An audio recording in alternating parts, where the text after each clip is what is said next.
প্রথমে আপনার নামটা একটু বলেন প্লিজ। সামিয়া। সামিয়া, ওকে। সামিয়া বয়স?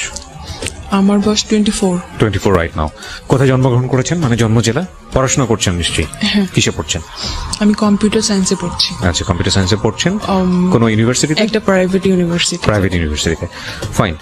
সো আপনি এই অনুষ্ঠানটা শুনেই মূলত আপনি ইন্সপায়ার হন এখানে বলার জন্য, এবং অনেকদিন ধরেই শোনেন, যেটা আপনার সঙ্গে আমার আমি অফের কথা। একদম ইন্টার ফার্স্ট ইয়ার থেকে আপনাকে শুনি।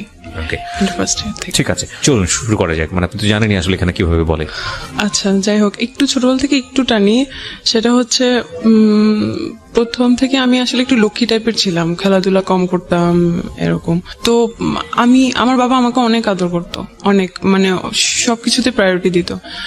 আমি ছোটবেলা থেকে একদম ক্লাস 10 পর্যন্ত আমার রোল ফার্স্ট পজিশনে ছিল। আমার মা হচ্ছে কি আমাকে পড়াতো, সবকিছুই পড়াতো, ড্রয়িং, নাচ, গান, এটা সেটা, ইভেন অভিনয় করা শিখাইতো। কিন্তু আর আমার বাবা হচ্ছে কি আমাকে ইংলিশ পড়াতো এরকম। আমি স্কুল চেঞ্জ করি, কারণ হচ্ছে কি গ্রামে ভালো সায়েন্স বা এটা সেটা থাকতো না, সায়েন্সের টিচার পাওয়া যেত না। তারপরে শহরের স্কুলে যাই। তো ওখান আমি বাড়ি থেকে তারপরে 3-4 কিলোমিটার দূরে হচ্ছে গিয়ে শহরের স্কুলে একা একা যাইতাম। তো তখনই আমার বাবা আমাকে মোবাইল দিছিল। আচ্ছা আচ্ছা, ছোটবেলাতেই? হ্যাঁ, দিছিল, কারণ আমাকে অনেক বিশেষ করতো। আমার মোবাইলটার প্রয়োজনই ছিল, কারণ আপনি কোথায় আছেন, কি করছেন না করছেন, যাতে আমি জানাতে পারি স্কুলে গিয়ে যে আমি আসছি। আবার ওটার জন্য আমাকে একটা পকেটও বানিয়ে দেওয়া হয়েছিল আমার সালোয়ারের মধ্যে লুকায়া, যাতে আমি ওখানে লুকায় রাখতে পারি, কারণ ওটা এলাও ছিল না স্কুলে। আমার কোনো ফ্রেন্ড জানতো না, কেউ জানতো না, শুধু আমার মা বাবা জানতো। আর হচ্ছে গিয়ে এখন সায়েন্সের টিচার কিভাবে ইয়া করবে, সো অনেক দূর থেকে আরেকটা শহর সাইডে আরেকটা শহরের স্কুল থেকে 2টা টিচার হচ্ছে গিয়ে আমার জন্য ইয়ে করছিল। তো ওই সময়টা, ওটা হচ্ছে 2011 সালে, ওই সময়টা এটা হচ্ছে গিয়ে অন্যান্য গ্রামের অন্যান্য পাড়া প্রতিবেশীরা দেখে এটা খুব ইয়ে হইতো, আল্লাহ এই মেয়েটাকে যে বিদ্যাসাগর বানাবে এরকম খুব ইয়ে করতো আর কি। সবাই অবাক হইতো, মেয়েকে এত পড়াশোনা করায় কি হবে, কি হবে, আপনাকে আমাদের গ্রামাঞ্চলের কথাবার্তা, সামাজিকতা জায়গাটা থেকে অনেক সময় বলা হয়। তখন থেকেই হচ্ছে গিয়ে বিয়ে শাদী। আমার বাবা খুব, আমার এত দূর পর্যন্ত আসার পেছনে আমার বাবা খুব চাইতো যে এটা সেটা হয়ে আছে। যাই হোক, তারপরে হচ্ছে গিয়ে আমার অনেক কষ্ট হয়ে যাইতো, আমি এসেই স্কুল থেকে এসেই সময় পাইতাম না। আর তারপর 10-15 মিনিট সময় পাইতাম হয়তো খাওয়ার জন্য, তারপরে আবার 2টা টিচার চলে আসতো, আবার ওখানে বসতে হইতো, মানে এভাবে আমি খুব টায়ার্ড হয়ে যেতাম। তো আমার বাবা চিন্তা করলো যে ওখানে বাসা নেই, ওই শহরে ওখানে বাসা নেই, তারপর ওখানে আসা যাওয়া ইয়ে হবে, আর ওখানে ব্যাচে তখন তো অনেক টিচার পাওয়া যাবে ওখানে। তো ওখানে চলে গেলাম ক্লাস 10 বছর। ওখানে থেকেই হচ্ছে গিয়ে ইয়ে করলাম, আমার রেজাল্ট আল্লাহর রহমতে অনেক ভালো হইলো। তারপরে হচ্ছে গিয়ে যে গ্যাপটা আমার এসএসসির পরে, যে গ্যাপটা, ওই সময় যে মোবাইলটা আমাকে দিছিল ওই মোবাইলটা আবার নিয়ে গেছিল যখন আমি হচ্ছে গিয়ে শহরে যখন ছিলাম, তখন হচ্ছে নিয়ে গেছিল, কারণ ওটা তো দরকার ছিল। হ্যাঁ, তখন আমি আমার মায়ের ফোন থেকেই লাগলে দরকার হলে ইউজ করতাম। তারপরে হচ্ছে গিয়ে আবার ওইটা আমাকে ব্যাগ দিছিল, ওই ফোনটা। তখন আমার নতুন ফোন, আমি তো সব যাদের ফোন ছিল সবাইকে নাম্বার দিছি, আমি ফোন কিনছি, এই তো সবার সাথে কথা বলতাম, অনেক গল্প করতাম। তো যাদের সাথে আমি আবার একটু লক্ষ্মী টাইপের ছিলাম, বাট হচ্ছে গিয়ে এটা আমার ফ্যামিলিতে সবাই জানতো লক্ষ্মী টাইপের ছিলাম, কিন্তু ক্লাসে আমার অন্যরকম একটা চেহারা ছিল। আমি সবার সাথে একটু ঝগড়া করতাম আর কি, না মেয়েদের সাথে না, কিন্তু ছেলেদের সাথে আমার ঝগড়া লাগতো বেশি। আর ছেলেরা বলছে সারাক্ষণ ক্লাসের মধ্যে কাজ করে এরকম। তো কিন্তু যে ছেলের সাথে ঝগড়া লাগতো বা যে ছেলেরা সাথে আমি কথা বলতাম না, তাদের সাথেও আমি কথা বলা শুরু করলাম। আমার ফোনে জিজ্ঞেস করতাম, তোরা কই ভর্তি হবি, কিসে ফর্ম তুলছস, এরকম আর কি। তারপরে হচ্ছে গিয়ে এরকম। তো একটা সময় একটা রং নাম্বারে কল আসে, আমাকে বলে যে আমাকে সে চিনে, আমার স্কুলেরই বড় ভাই, মানে আগের ব্যাচের 2010 ব্যাচ।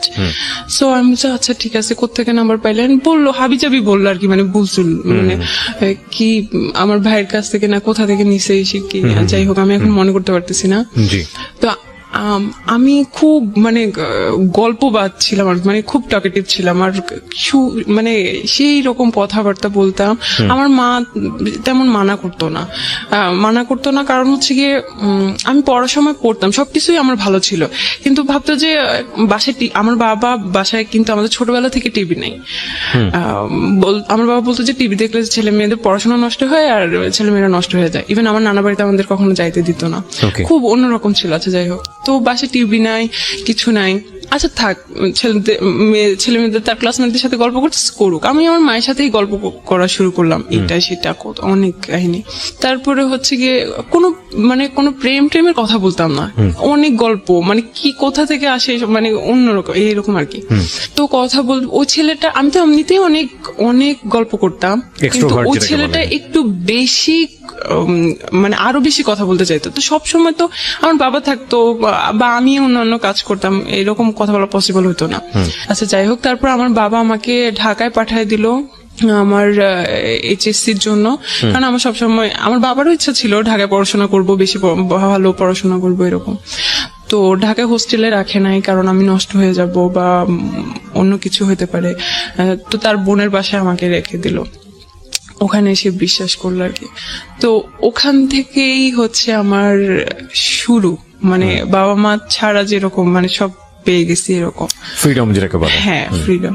ওরা, আমি আগে একটু বলি, ওরা আমার লোকাল গার্ডিয়ান, প্লাস ওরা আমাকে পড়াইতো, জানতো আমি অনেক ভালো স্টুডেন্ট।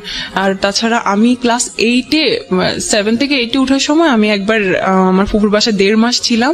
ওই 1.5 মাসে আমার ফুফাতো ভাই দেশে ছিল। আচ্ছা, সে এখন হচ্ছে গিয়ে বাইরে। তো আমার ফুফাতো ভাই, ফুফু, তারপর দুলা ভাইয়ের ভাই, উনিও আসতো এই বাসায়। সবাই মিলে একসাথে আমার ম্যাথ বই একদম, কেউ পাটিগণিত ধরতো, কেউ এই চ্যাপ্টার ধরতো, কেউ বীজগণিত ধরতো, কেউ জ্যামিতি ধরতো। একবার মানে ওই 1.5 মাসে আমার সব মানে কভার করে দিয়েছিল আর কি। তো যখন গেছি তখন আবার মানে পড়াশোনার জন্য অন্যরকম। তো 7 তারিখ, মেয়ের 7 তারিখ মেবি, আমার মনে পড়তেছে না, 2012 সালের আমার এসএসসি রেজাল্ট দিছিল। ওই দিনই হচ্ছে কি আমার ভাই দেশে আসছে বিয়ে করার জন্য। কোন ভাই? আমার ফুফাতো ভাই। হ্যাঁ, যে ভাইটা আমার, যার বাসায় আপনি আছেন। হ্যাঁ, যে বাসায় আছি আর কি। তো হচ্ছে কি আমার রেজাল্ট দেখে এত খুশি হয়েছিল, মানে ওনারা সবাই আমাকে নিয়ে অনেক প্রাউড করতো। আর ওই মার্কশিটটা নিয়ে আমার সেই নতুন ভাবিকে দেখা, বলছে দেখো আমার বোন একদম সব সাবজেক্টে A+ পাইছে, শুধু একটুর জন্য ইস এরকম করতেছে, মানে উনি খুব এক্সাইটেড। যাই হোক, তো ওই ছেলেটার সাথে আমার কথা চলতেই আছে। ওই ছেলেটার একটা মানে আপনার স্কুলের সিনিয়র ভাই। হ্যাঁ। ওর নাম কি ছিল? তো ওর সাথে কথা চলতেছিল। ওর একটা সমস্যা হচ্ছে গিয়ে, ও, হ্যাঁ বুঝতাম, ও বেশি উইক হয়ে পড়তেছে। ও করতো কি, ও ফ্রি মিনিট কিন্তু, তারপরে হচ্ছে কি অনেক মেসেজ জমা হইতো, মিনিট দিয়ে তো কথা বলতো, কিন্তু মেসেজ তো আর পাঠানো হইতো না কাউকে। সো ওই 500 মেসেজ 600 মেসেজ, ওই সবগুলো মেসেজ ও একসাথে আমাকে পাঠিয়ে দিত। তো এটা আমার জন্য আমার খুব বিরক্ত লাগতো যে ও এইরকম করতেছে কিসের জন্য। কারণ হয়তো কি আমার কাজিন ছিল, ও, কারণ ওর ফোন ছিল না, আমার ফোন ছিল। তো হচ্ছে গিয়ে কারো ফোন, মানে আমার ফোন ও ধরতে চাইতো, দেখতে চাইতো যে হ্যাঁ কি আছে বা একটা অন্যরকম সিকিউরিটি একটা ব্যাপার থাকে। হ্যাঁ, তো আমি হচ্ছে গিয়ে মানে সিকিউর ফিল করতাম না ও যদি দেখে ফেলে এরকম। তারপরে হচ্ছে গিয়ে আমি ওকে মানা করতাম যে এইগুলো কি ধরনের সমস্যা, এই সেই। তারপরে ওই দিন রাত্রে, ওই যেই দিন বিয়ে ছিল, আচ্ছা সেদিন হচ্ছে গিয়ে বর বউ হচ্ছে গিয়ে যখন যায় না, মানে যে ঘরটা সাজানো থাকে ওই ঘরে যায় ছবি তোলার জন্য, তাদের পার্সোনাল ছবি তোলার জন্য বা রোমান্টিক ছবি তোলার জন্য। তো আমার ভাই আর ভাইয়ের বউকে হচ্ছে গিয়ে ওই রুমে পাঠানো হলো। তো আমরা কয়েকজন যাইতে চাইছিলাম আর কি ওই রুমে। তো একটা ছেলে ক্যামেরা গলায় ঝুলানো, সে বলতেছে না এদিকে যাওয়া যাবে না, এদিকে যাওয়া যাবে না। আমার না, আমি কিছুই বলি নাই, কারণ ওই বিয়ে নিয়ে আমি খুব এক্সাইটেড ছিলাম। আমি ফার্স্ট ওই বিয়েতে শাড়ি টাড়ি পরিয়ে আমি, কারণ অন্য কোনো বিয়েতে আমাকে যাইতে দেওয়া হয়নি, এটাই হচ্ছে গিয়ে প্রথম। তা আমি তাকে কিছুই বলি নাই, আমি জাস্ট মনে মনে বলতেছিলাম, ভাব কি ক্যামেরাম্যান হয়ে তার মনে হয় আত্মীয় হচ্ছে আমার, আমি যেখানে খুশি সেখানে যাব, সমস্যা কোথায়? তো আমি তাকে ভাবলাম যে সে ক্যামেরাম্যান। তারপরে হচ্ছে গিয়ে একটু কি ওই ছেলেটাকে আমি এই ফার্স্ট দেখি। তারপরে হচ্ছে এদিকে রাত্রে যখন আমি আসি ফোন চেক করি, তারপরে দেখি যে সেই নাসির আমাকে এতগুলা মেসেজ পাঠাইছে, সব লাভ কোয়েটস। তারপরে আমি ওকে বলতেছি যে কি সমস্যা কি, মানে আমি তো বলছি যে আমি আজকে বিজি থাকবো, কথা বলতে পারবো না, প্লাস এগুলো কি। তারপর ওই দিনও আমাকে বলে যে আমি আসলে রিলেশন করতে চাই তোমার সাথে, এটা এভাবে আর কি প্রপোজ করে। ওকে, তো তোমার কি মাথা নষ্ট, আমি তো তোমাকে এখনো দেখি নাই। কারণ আমার ভিতরে এরকম কিছুই ছিল না, আমি তো শুধু গল্পের তালেই আছি, মানে আমার ও ধরনের কোনো ফিলিংস ছিল না, প্রেম করবো বা এরকম কোনো ইন্টেনশন আমার ছিল না। আমি তোমাকে এখনো দেখি নাই, তুমি কিরকম না কি উল্টাপাল্টা না দেখা কি বলছো। আচ্ছা ঠিক আছে, তাহলে একটা কাজ করি, আমরা ছবি পাঠাই, তুমিও পাঠাবো আমি পাঠাবো এট এ টাইম। তো MMS এ আমরা ছবি পাঠাইলাম একসাথে। ওর ছবিটা আমি যখন দেখলাম ভাই আমার ভালো লাগে নাই, ও কালো ছিল আর চিকনা চাকনা শুকনা টুকনা ছিল। তো somehow আপনি ইমপ্রেস হননি। ওকে, হ্যাঁ, যাই হোক, তারপর হচ্ছে আমি বলতেছিলাম যে না আমি রিলেশন করবো না, আমার ভালো লাগতেছে না। তো বলছে আচ্ছা ঠিক আছে, তাহলে সরাসরি দেখা করি, তাহলে হয়তো কারণ আমার ছবিতে হয়তো ভালো দেখা যাচ্ছে না বা সেখানটা। তারপরে হচ্ছে গিয়ে কিন্তু কথা চলতে আছে, কথা চলতেছে। তারপরে হচ্ছে গিয়ে একদিন দেখা করি, এমন একটা জায়গায় দেখা করি যে এই জায়গাটায় হচ্ছে গিয়ে আমার এই আত্মীয় ওই দিক দিয়ে হয়তো যাবে, ওই দিক দিয়ে যাবে, দেখতে পারবে, আমার কলেজেরই পাশে। তো আমি হচ্ছে গিয়ে মানে হাঁটতে হাঁটতে কথা বলি আর কি তার সাথে। তো তখনও আমার ভালো লাগে না। তার সাথে তার একটা মামা আসছিল, তার মামাকে মামা বলতে কি মানে ফ্রেন্ড টাইপের মামা থাকে না, ইয়াং মামা আর কি। তারপরে হচ্ছে কি আমার ওর থেকে ওর মামাকেই বেশি পছন্দ হয়েছে। আমি যে না দরকার নাই। তো আমি এই জিনিসটা হচ্ছে গিয়ে ততদিনে আমার ফ্রেন্ড হয়ে গেছে আমার কলেজে, আমি আমার ওই ফ্রেন্ডের কাছে শেয়ার করছি যে এই অবস্থা, কি করব। বলতেছে আচ্ছা একটা প্ল্যান করি। তো ও তো আসলে আমার এই জিনিস ছিল, ওর মাথায় আর কিরকম একটা বুদ্ধি আসবে। ও আমাকে বলতেছে যে আচ্ছা ওই ছেলেটাকে বল যে তুই কয়েকদিন পর মারা যাবে, তুই অসুস্থ, হ্যান ত্যান। তো আমিও ওইটাই বলছি। বলার পরে হচ্ছে গিয়ে আমি চাই না বিশ্বাস করছে না বিশ্বাস করে নাই আমি চাই না। ও আমাকে বলছে আচ্ছা ঠিক আছে, তুমি যতদিন বাঁচো ততদিনই আমি থাকবো, ততদিনে আমি ইগনোর করি আর কি ওকে, ভালো লাগে না আমি ইগনোর করি। তারপরে হচ্ছে গিয়ে তারপর মেসেজ দিয়ে যায় অনেক ইমোশনাল এটা সেটা। তারপরে হচ্ছে আমি ওকে ও যখন ফোন দেয় তখন আমি আমার ওই বান্ধবীকে কনফারেন্সে রাখি, আমরা ইচ্ছা মতো তাকে গালি দেই আর মানে খুব ইনসাল্ট করি যে তুই হোয়াটএভার দ্য সিচুয়েশন ইজ। আপনারা চাচ্ছিলেন যে পুরোপুরি ওকে অ্যাভয়েড করতে, কিন্তু ও ততই আপনাদের বেশি অনেক বেশি। হ্যাঁ, ওকে, তারপর কি হলো? আমি ওর বান্ধবীকে দিয়ে ওকে অনেক মানে অনেক কিছু বলছি, কালো এই সেই হ্যান ত্যান, তো লজ্জা লাগে না এই সেই এগুলো আর কি। তারপর অনেক কষ্ট পাইছে, কয়েকদিন বন্ধ থাকে, আবার কয়েকদিন পর পর কল দেয়। ততদিনে হচ্ছে আমি আমার এমনি আমার যে বান্ধবী তার ফ্রেন্ডদের সাথে আমার ফ্রেন্ডশিপ হয়ে গেছে, তার কিছু ছেলে ফ্রেন্ড আছে ওদের সাথেও আমার ফ্রেন্ডশিপ হয়ে গেছে, অনেক ভালো ফ্রেন্ডশিপ। আমরা ঘুরতে যাই, ওর বার্থডে থাকে আমার বার্থডে থাকে, ওই বার্থডেতে ঘোরাফেরা করি, ইভেন আমি তাদের সাথে কথা বলি। এটা কিন্তু আমার ফ্যামিলিতে আমার ফুফু জানে, দেখে আমি কথা বলি এসে। তো আমার ফুফু হচ্ছে এগুলো পছন্দ করে না, ছেলেদের সাথে এত কথা কিসের এসে, বুঝতেই পারতেছেন আমি এত কথা কিসের এসে। তো আমি হচ্ছে গিয়ে মাঝে মাঝে মনে মনে বলি আশ্চর্য, ছেলে ফ্রেন্ড তো থাকতেই পারে, সমস্যা কি সেই। কিন্তু তখন আপনি ইন্টারে ভর্তি হননি? ইন্টার ফার্স্ট ইয়ারে পড়ছেন। ওকে, তারপরে হচ্ছে গিয়ে এই তো কয়েকদিন পরে 3-4 মাস পরে যখন আমার ভাইয়ের বিয়ের 4-5 মাস পরে, হ্যাঁ, প্রায় যাই, 3 তলা যাই, আমার ভাবির সাথে গল্প করি, অনেক গল্প করি। তারপরে একদিন গেলাম 4-6 মাস পরে, একদিন যে দেখি ওই ক্যামেরাম্যানটা বসে বসে এরকম করে ফোন চাপতেছে। তো আমি বলছি আল্লাহ, ও এখানে কি? আমি ভাবিকে জিজ্ঞেস করছি ভাবি ও এখানে কি করে? তো বলতেছে ও তো আমার ভাই। ও আচ্ছা, ভাই মানে কি আপন ভাই? তার আপন ভাই। তা আমি বলতেছি যে ও তার আপন ভাই, কিন্তু আপনি যে ফুফু যে একটা ছবি দেখালো বাড়িতে নিয়ে গেল, ওইটা কে ছিল? বলছে ওটা আমার খালাতো ভাই ছিল। আচ্ছা, এটা হচ্ছে আমার আপন ভাই। আমি বলছি ও আচ্ছা, এর নাম হচ্ছে গিয়ে সজীব। তারপরে হচ্ছে গিয়ে আচ্ছা বুঝলাম। এই চিনলাম আর কি। তারপরে আমি আমার মতো করে কলেজ করতেছি, ফ্রেন্ডদের সাথে ঘোরাঘুরি করতেছি, আড্ডা দিতেছি, পড়াশোনা করতেছি, সব আমার মতো করেই চলতেছে। মাঝে মাঝে ফুফু বকা দেয়, এটা সেটা আছে, যাই হোক। তো কয়েকদিন পরে, আরো 4-5 মাস পরে আমাদের হচ্ছে গিয়ে দাওয়াত থাকে ভাবির বাসা থেকে। দাওয়াত থেকে আমাদের সবাইকে দাওয়াত দিছে। সেদিন আমার হচ্ছে গিয়ে কোচিং থাকে, ব্যাচ থাকে 3টার দিকে। তো এমন সময় ওরা যাবে, ওরা আগেই বের হয়ে যাবে। তো আমি হচ্ছে গিয়ে বলছি যে আমি চাইতে পারবো না, আমি কোচিং থেকে তাহলে যাবো। বলছে আচ্ছা ঠিক আছে, তাহলে তুই কোচিং থেকে যাস, আমরা সবাই বাসা থেকে বের হই, কারণ বাসায় তো কেউ থাকবে না। তারপর সবাই ভাবির বাসায় চলে গেল, আমি কোচিং এ চলে গেলাম। আমি কোচিং থেকে যে এখন যাব, আমি এখন লোকেশন চিনতেছি না, কারণ আমি তো একা একা যাইতেছি। তারপরে হচ্ছে গিয়ে আমি ফোন দিলাম ভাবিকে যে কোথায় এটা। ফোন ধরছে সেই সজীব ভাইয়া। ফোন ধরার পরে আমি বলতেছি ভাইয়া জায়গাটা কোথায়, আমি তো একা আসতেছি, আমি চিনছি না। তো বলতেছে যে এখানে আসেন, এই জায়গায়। তো আমি গেলাম, নর্মাল কথাবার্তা। তারপরে হচ্ছে গিয়ে ঘুরলাম ফিরলাম, আচ্ছা যাই হোক। এর ফাঁকে কয়েকদিন পরে আমার ইন্টার ফার্স্ট ইয়ার ফাইনাল পরীক্ষা দিলাম। দেওয়ার পরে আমি চিন্তা করলাম যে আমি এখানে আসলে পড়াশোনা করতে পারতেছি না।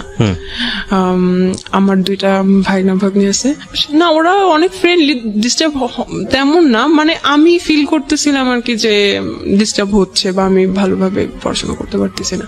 তো আমার বাবা চিন্তা করলো যে আচ্ছা ঠিক আছে, যে যদি রেজাল্ট ভালো না করে তাহলে ঢাকায় এত কষ্ট করে টাকা পয়সা খরচ করে কি। তো আমার বাবা কি করছে, আমার জন্য একটা বাসা নিছে। আবার বাসা নিছে, ওখানে হচ্ছে গিয়ে আমার মা কয়েকদিন পর পরে আসে, অল্টারনেট করে, কয়েকদিন আমার মা আসে, কয়েকদিন আমার বাবা আসে, কারণ বাসায় তো আরো আমার ভাই বোনরা আছে, ওদের পড়াশোনা আছে। তারপরে আপনাকে একা বাসায় দিল বাড়িওয়ালা? হ্যাঁ, আমার বাবা মা তো যায়। ও আচ্ছা, মানে আমার অল্টারনেট করে, হ্যাঁ ফ্যামিলি বাসা। তারপরে হচ্ছে গিয়ে যদি আমার বাবা মা না যেতে পারে, আমার বড় একটা আপুকে পাঠিয়ে দেয়, মানে অল্টারনেট করে কেউ থাকে। আর সব সময় থাকার জন্য আমাদের একটা এখন কাজের মেয়ে বলবো না, কারণ ও আমাদের বোনের মতো হয়ে গেছে, একদম ছোটবেলা থেকে ওকে সাপোর্ট করতে আপনাকে। ওকে, হ্যাঁ। তো ওকে পাঠিয়ে দিছে, কারণ যাতে খাওয়া দাওয়া, জামা কাপড় ধোয়া, এভরিথিং যাতে ও করে, আমি যাতে শুধু পড়াশোনা করতে পারি। আমার হচ্ছে টেস্ট পরীক্ষার কিছুদিন আগে হচ্ছে কি আমি ফেসবুক আইডি খুলি, মানে ওর সাথে কথা হয়, একটু কথা হয়, বেশি একটা কথা বলি না। আমি ওকে বুঝাই যে না এটা হবে না, আমি পারবো না। তার বলছে আচ্ছা ঠিক আছে, আমি তোমার সাথে একটু কথা বলি। মানে ও অনেক হেল্পলেস ছিল। আচ্ছা যাই হোক, হেল্পলেস বলতে ও অনেক ইমোশনাল ছিল, কিন্তু কিছু করতে পারতেছে না বলে অ্যাটলিস্ট চাইতো যে অ্যাটলিস্ট তাহলে কথা বলি, এরকম। যাই হোক, তারপরে আমি ফেসবুক আইডি খোলার পর তো এখন আরো খুশি। হ্যাঁ, ফেসবুকে আমার একে তাকে হচ্ছে কি অ্যাড করা শুরু করছি। দেন আমি ভাবিকে বলে আমার ফেসবুক আইডি খুলছি, রিকোয়েস্ট দিছে আপনি ইয়া করেন।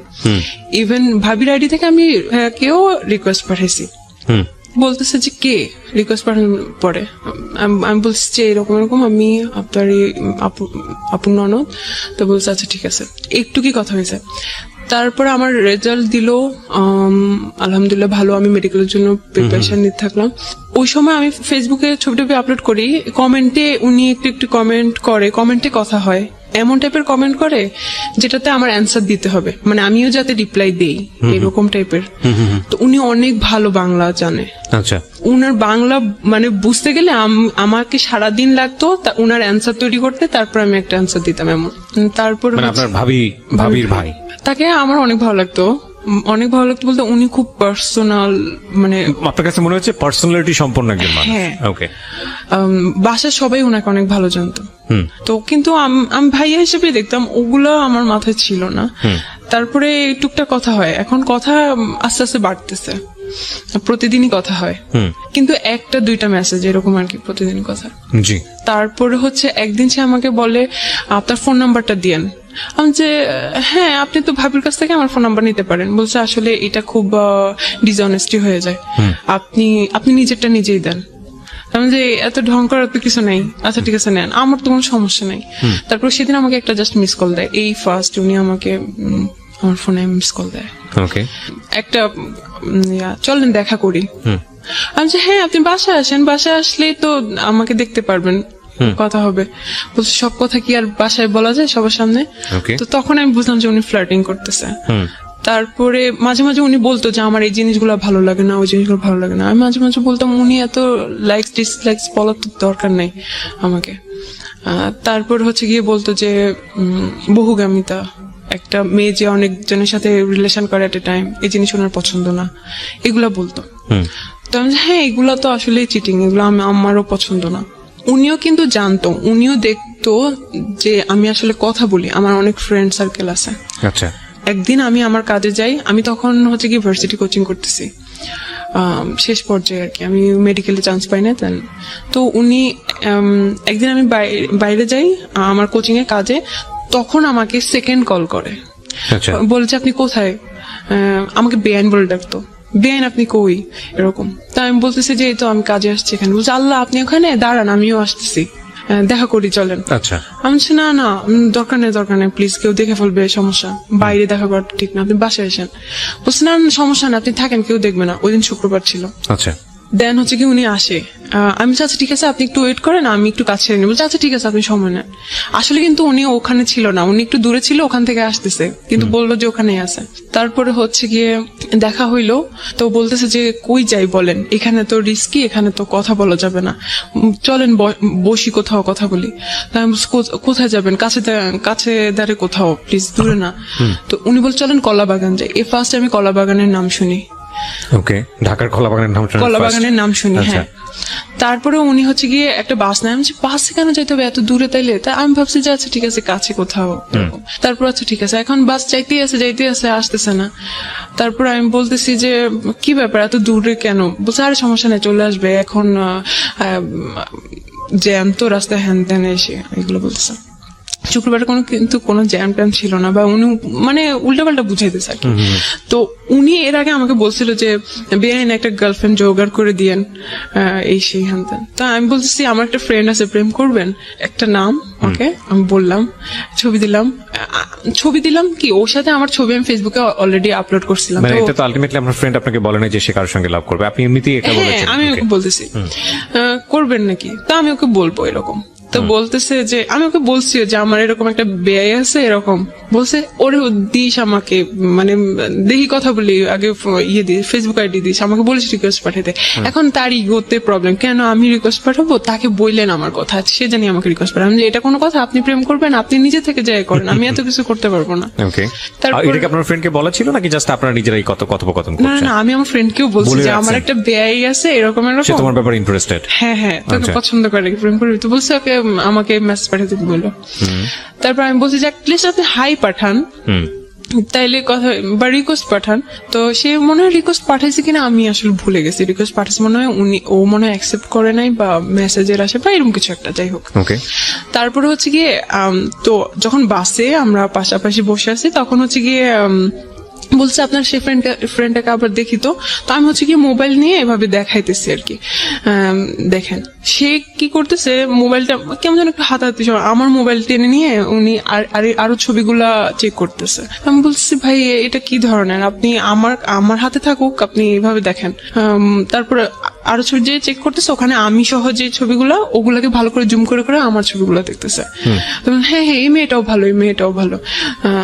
তারপরে হচ্ছে গিয়ে আমি বলছি দেখেন ভালো লাগতেছে না, আপনি ফোন দেন বলে নিয়ে গেছি আমি, এরকম যাই হোক। তারপর ওখানে নামছি, নেমে দেখি এটা হচ্ছে ধানমন্ডি লেক আমি চিনি, ওটাকে রবীন্দ্র সরোবর বলে। আমি আমার মামা আর মামার গার্লফ্রেন্ডের সাথে ওখানে গেছিলাম। তারপরে হচ্ছে গিয়ে আপনি আমাকে ধানমন্ডি লেকে নিয়ে গেছেন, বলছে আপনি জানেন না এটাকে কলাবাগান বলে। এসে বলছে না আপনি তো আমাকে বলেন নাই। তারপর আচ্ছা যাই হোক, বলছে আচ্ছা ঠিক আছে একটু থাকি তারপর চলে যাবো। আমি আপনি আমাকে এত দূরে নিয়ে আসছেন, আমাকে এখনই যাইতে হবে, এরকম আমি করতেছি। তারপর হচ্ছে গিয়ে ওখানে আমরা 10-15 মিনিট বসি, ওখানে যে বসি আমার মুখে মুখোশ দেওয়া ছিল। তো উনি বলছে আমি এরকম মুখ না দেখে কথা বলতে পারি না। উনি খুব কেমন যেন, মুখোশ না বলে নেকাব বলি, হ্যাঁ নেকাব ছিল, মুখোশ সাউন্ড ব্যাড। তারপরে হচ্ছে গিয়ে বলছে আমি এভাবে না দেখে কথা বলতে পারি না। আমি আপনার সমস্যা কি, আপনি এরকম করতেছেন কেন, এরকম হাতাহাতি করতেছেন কেন, আমার কাঁধের উপর হাত দিতেছে। সমস্যা কি আপনি, ওনার সাথে বয়সের ডিফারেন্স কত ছিল আপনার? ওনার সাথে বয়সের ডিফারেন্স হচ্ছে আমার 4 বছরের ছিল, কিন্তু একাডেমিক ভাবে ওনার বয়সের আমার সাথে ছিল 6 বছরের। ওকে, তারপরে হচ্ছে গিয়ে যে ভাই আপনি এরকম করতেছেন কিসের জন্য। তারপর উনি মনে কিছু বলতে চাচ্ছে কিন্তু কিছুই বলতেছে না, ওনার অ্যাটিটিউড গুলো আমার ভালো লাগতেছে না। আমি খুব করি, আপনি এখন যাবেন, আমার দেরি হয়ে যাইতেছে, ফুপু বকা দিবে। তারপরে হচ্ছে কি উনি একটা সিএনজি নেয়, সিএনজিতে করে আমরা যাচ্ছি, যাওয়ার সময় এখন সিএনজিতে সে আমার হাত ধরে, শক্ত করে ধরে রাখে। আমি এখন হাত ছোড়াছুড়ি করতেছি যে আপনি ছাড়েন, এমন করতেছেন কেন, আমার ভালো লাগতেছে না। তো বলছে আমার দিকে তাকাও। ওই ফার্স্ট উনি আমাকে তুমি করে বলছে, এর আগে কিন্তু আপনি আপনি করে বলতো।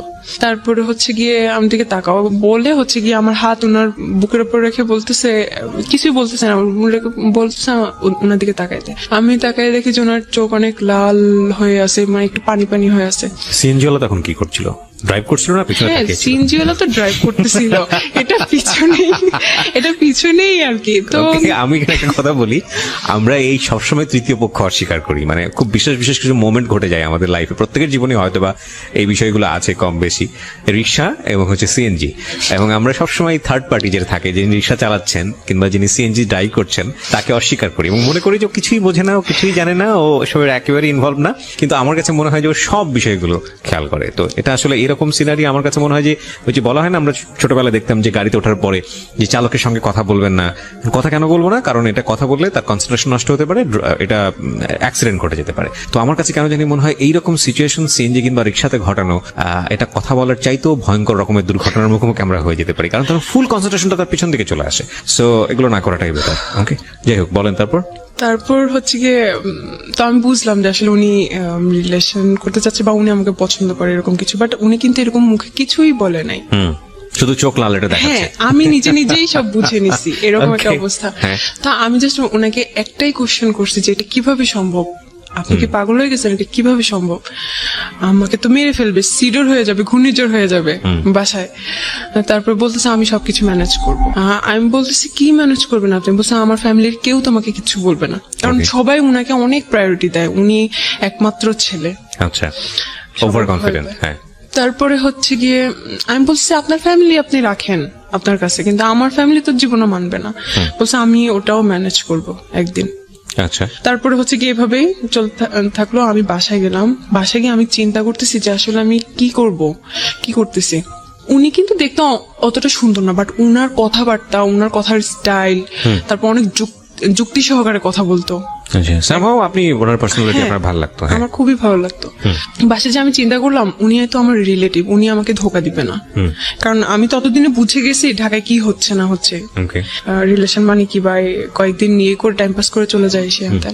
উনি আমাকে হয়তো ধোকা দিবে না, ওনার কাছে আমার প্রায়োরিটি থাকবে, ছেড়ে যাবে না।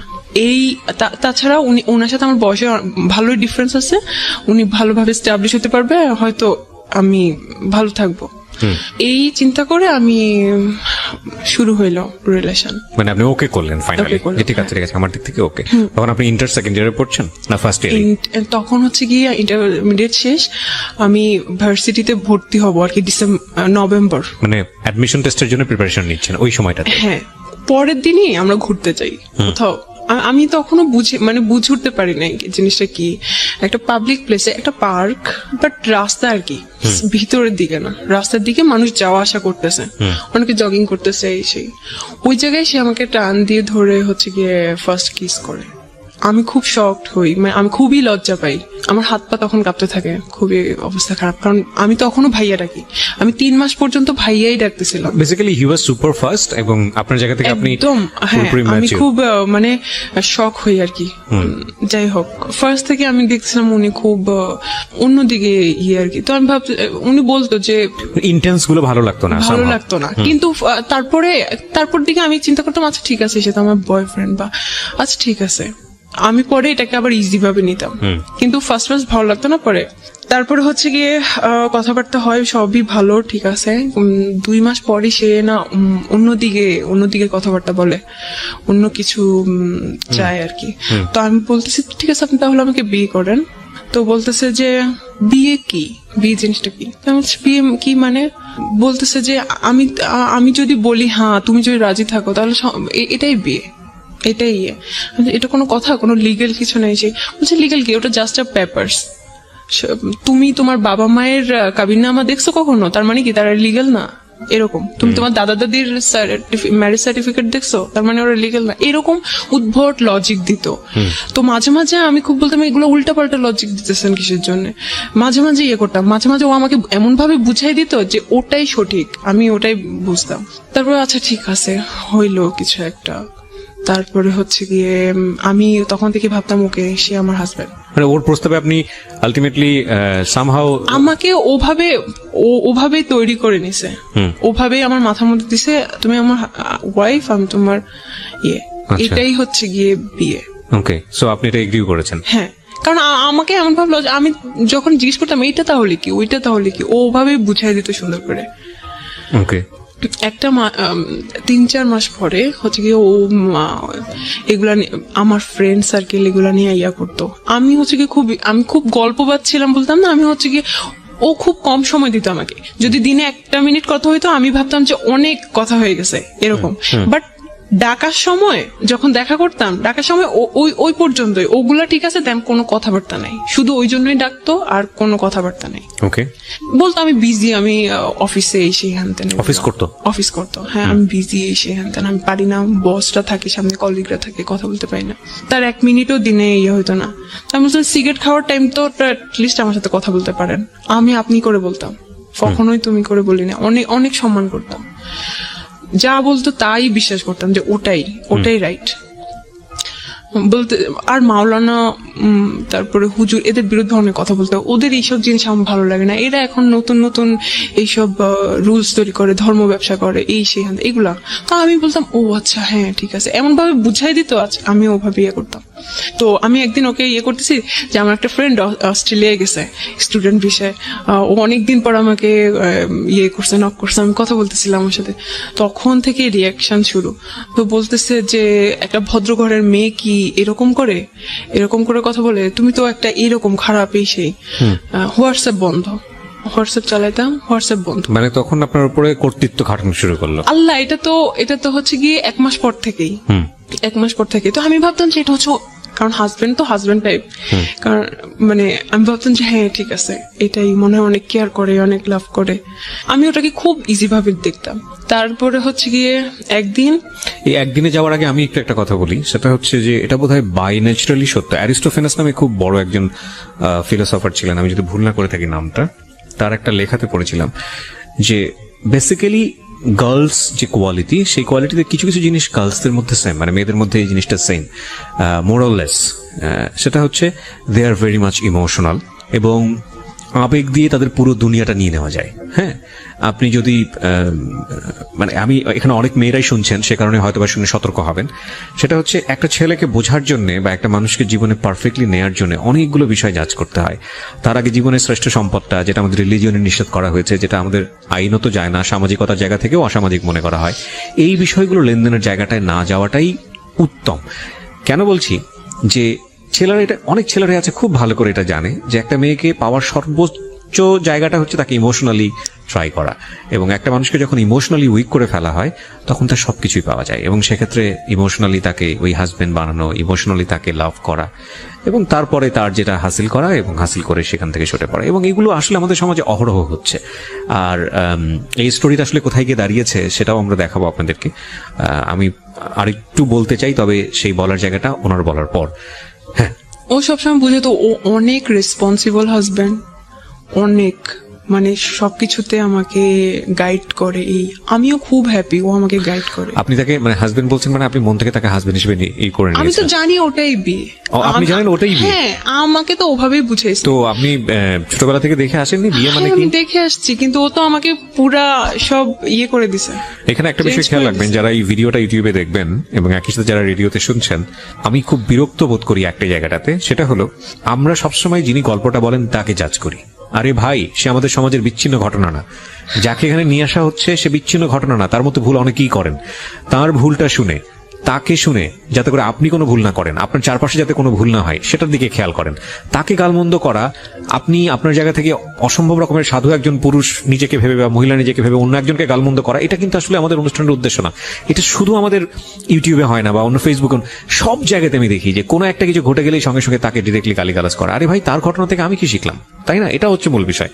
আর ওর বয়সটা খেয়াল করবেন, ও তখন 17-18 বছর বয়সে পড়ে এবং ইমোশনালি ওর একেবারে ইমোশনালি জীবনের সবচাইতে এক্সট্রিম মোমেন্ট। আরেকটা যেটা, সেটা হচ্ছে ওর জীবনের প্রথম লাভ, এবং মানুষ প্রেমে পড়ে কত কি করে সেটা আসলে নতুন করে বলার কিছু নাই। তবে আজকের এটা একদমই ডিফারেন্ট একটা স্টোরি। তো আমি এরকম একটা জানি, ধর্মীয় জ্ঞান যে আমার খুব ভালো আছে তা না, আমি মোটামুটি পড়েছি, আমারও খুব কনজারভেটিভ একটা পরিবারেই বড় হওয়া।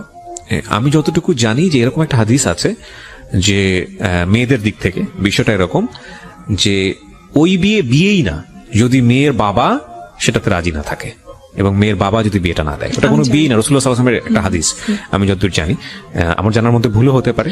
আমি এরকম 2টা হাদিস জানি। হ্যাঁ, তো এটাকে আপনি পরে জেনেছেন না আগে জেনেছেন? আমি পরে জেনেছেন। তো এটা এটা এটা এটা মানে ওই বিয়েই না যদি বাপ জীবিত অবস্থায় থাকে এবং ওই বিয়েতে বাবার যদি কোনো সম্মতি না থাকে, বাপ যদি না জানে, যতদিন পর্যন্ত না জানবে ততদিন পর্যন্ত ওটা বিয়ে হয়নি। হ্যাঁ, কি ভয়ঙ্কর! মানে এটা বাংলাদেশের অনেকেই জানেন, আমি বলতে আমার গা শিউরে উঠেছে। তো আপনি যদি ধর্ম মানেন তাহলে এটাই সত্য। তো এই জায়গাটা থেকে আমি বলছি না যে আমি যেটা বলছি আপনাকে সেটা আমি খুব ভালোভাবে জানি, আমি এতটুকু জানি, আমি শেয়ার করলাম আপনার সঙ্গে, আপনি চাইলে আরো স্টাডি করে দেখতে পারেন। ওকে, তো আপনি যেটা বলছিলেন যে অ্যাজ এ হাজবেন্ড হিসেবে এটা করতে ওটা করতে। হ্যাঁ, তারপর আমি তখন আমি ওকে অনেক ভালোবাসা শুরু করছি, কারণ আমার হাজবেন্ড, অনেক ভালোবাসতাম অনেক। ও যদি বলতো যে এখন বাইর হও, কারণ ও অফিস থেকে আসতে আসতে সন্ধ্যা হয়ে যেত, আমি তখন সন্ধ্যার দিকে টিউশন করতাম, 7টার দিকে, আমার পুকুর বাসার পাশেই আমি টিউশন করতাম, বেরো যেতাম। তো তখন মাঝে মাঝে আমি টিউশনে মিস দিতাম, অথবা আমি ফুপুকে বলতাম যে শুক্রবারে ওকে পড়াই দিব, কারণ পরে আমি মিস দিব আমার পরীক্ষার জন্য। কিন্তু ওই সময় আমি ওকে না পড়াইতে যেয়ে আমি হচ্ছে গিয়ে ওর সাথে দেখা করতাম। কোথায় দেখা করতেন?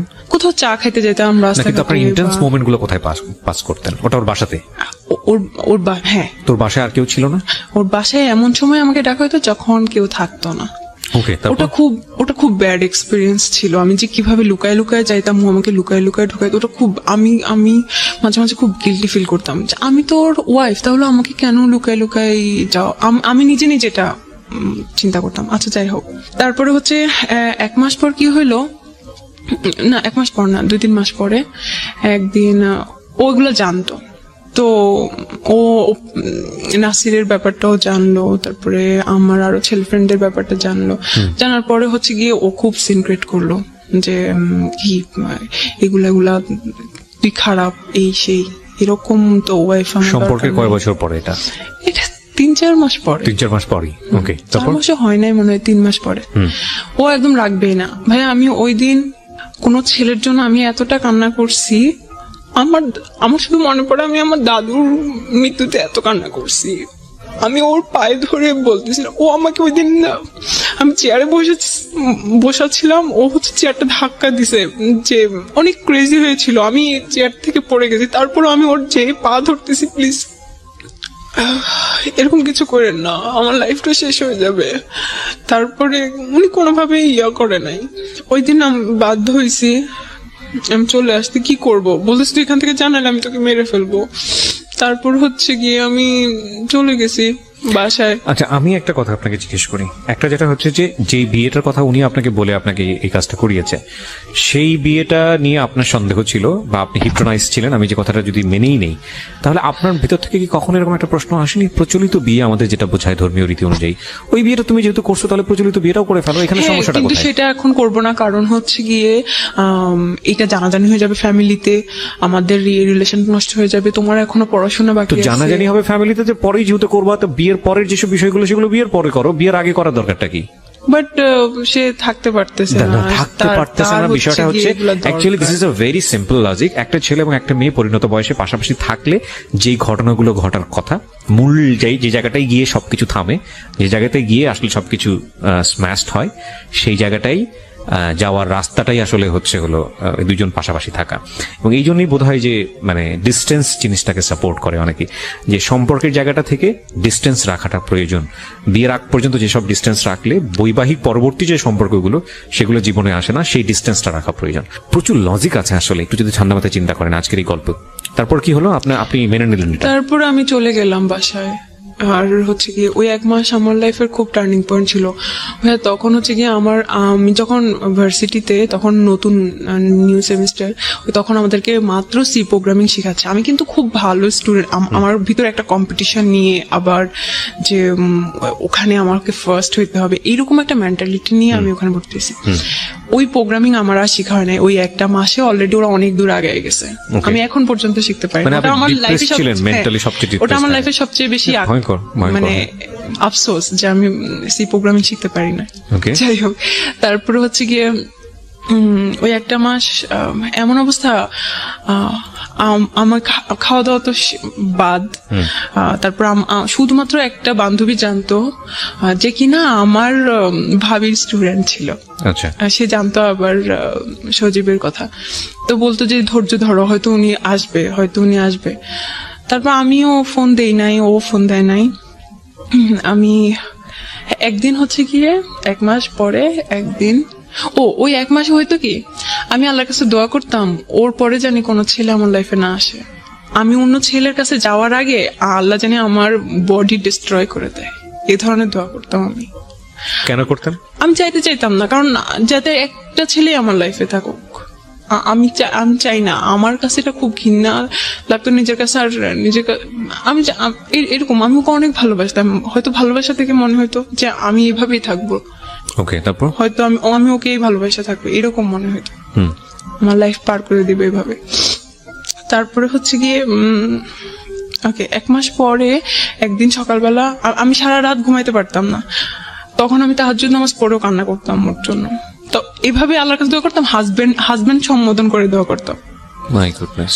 ঠিক আছে, তারপরে হচ্ছে গিয়ে তো রাত্রেবেলা যে ঘুমাইতে পারতাম না, সকালবেলাটা আমি ঘুমিয়ে থাকতাম। তারপরে হচ্ছে গিয়ে ও আমাকে ফোন দিছিল 6টা বাজে, তখন দেখা করতে। আল্লাহ আসলে একটা কথা বলি, আল্লাহ ক্ষমাশীল, এবং আল্লাহ আমাদেরকে ক্ষমা করেন, পাহাড় পরিমাণ গুনাহ করেও ক্ষমা করেন। আজকের এই গল্পটা যারা শুনছি তাদের জায়গা থেকে আমরা আজকে শিক্ষাটা জায়গাটাই নিব। আমি বারবার বলি, ওকে ইন্ডিকেট করাটা আমাদের গল্পের উদ্দেশ্য না, কারণ ও অনেক বড় একটা লেসন নিয়ে আসছে। আর পুরো গল্পটা আপনারা যখন শুনবেন তখন বুঝবেন যে আসলে ভুলের মাত্রাটা কতটুকু। জি বলেন। তারপর ও যখন আমাকে কল দিছে, আমি পরে 8টা না 9টার দিকে উঠে আমি দেখছি, আল্লাহ ভাই আমি এত খুশি হয়েছি যে আমার লাইফে ও ফিরে আসে। আমি তো এটাই দোয়া করছিলাম যাতে ও ফিরে আসে।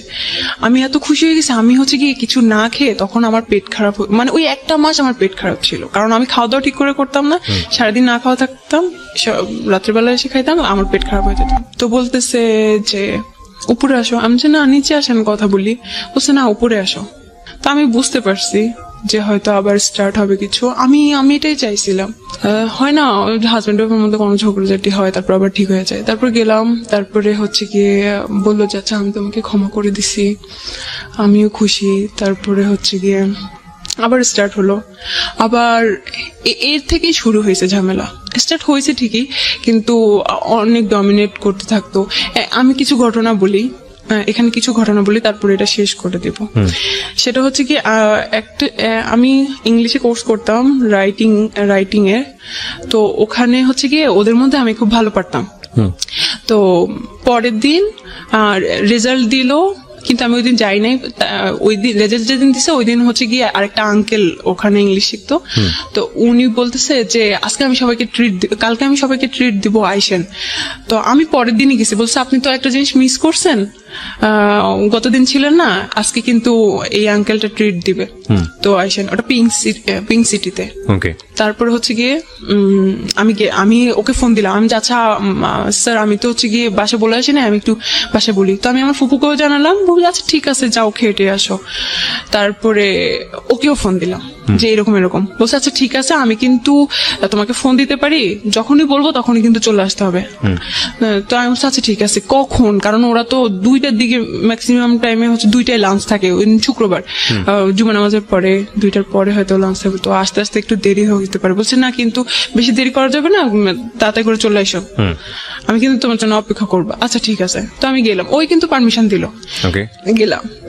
এখন ভাইয়া ওখানে আনফরচুনেটলি একটা বার্থডে পার্টি ছিল, তো ওটার জন্য সিটগুলো খালি ছিল না, তো আমাদের একটু দেরি হয়ে গেছে। আচ্ছা যাক যাই হোক, ও খাওয়া পাতে মাত্র শুরু করছি, ওখানে আমার টিচাররা আরো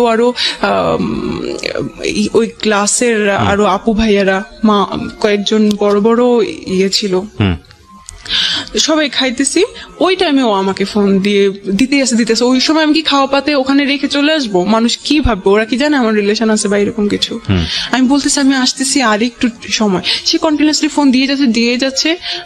তারপর আবার বৃষ্টি শুরু হয়েছে, আমি যে এরকম করতেছি তাড়াহুড়া করতেছি, বাসায় যেতে বলছে। হ্যাঁ আমি যে তাড়াহুড়া করতেছি, ও স্যাররা বুঝতে পারতেছে যে তুমি এমন করতেছো কেন, বসো। আরে ও চিন্তা করতেছে হয়তো আমি কিছুক্ষণের সময় ফ্রি পেয়েছি বাসার মধ্যে, এতটুকু তুমি যদি মিস করে ফেলো তাহলে ফ্রি পাবো না। হ্যাঁ ইন্টেন্স গুলো দেখেন আপনারা, এবং এগুলো কিন্তু আমাদের সোসাইটিতে এখন অনেক কমন, খুব কমন স্টোরি। বিশেষ করে মেয়েরা আজকের এই গল্পটা একটু ভালো করে মনোযোগ দিয়ে শোনেন প্লিজ। হ্যাঁ ওকে, তারপর কারণ পরে তো আর সময় পাবে না, ও অনেক সময় ম্যানেজ করছে আমার জন্য, সো এমনিতেই কথা বলতে পারে না, এমনিতেই কথা বলতে পারে না, 1 মিনিট 2 মিনিট কথা বলে।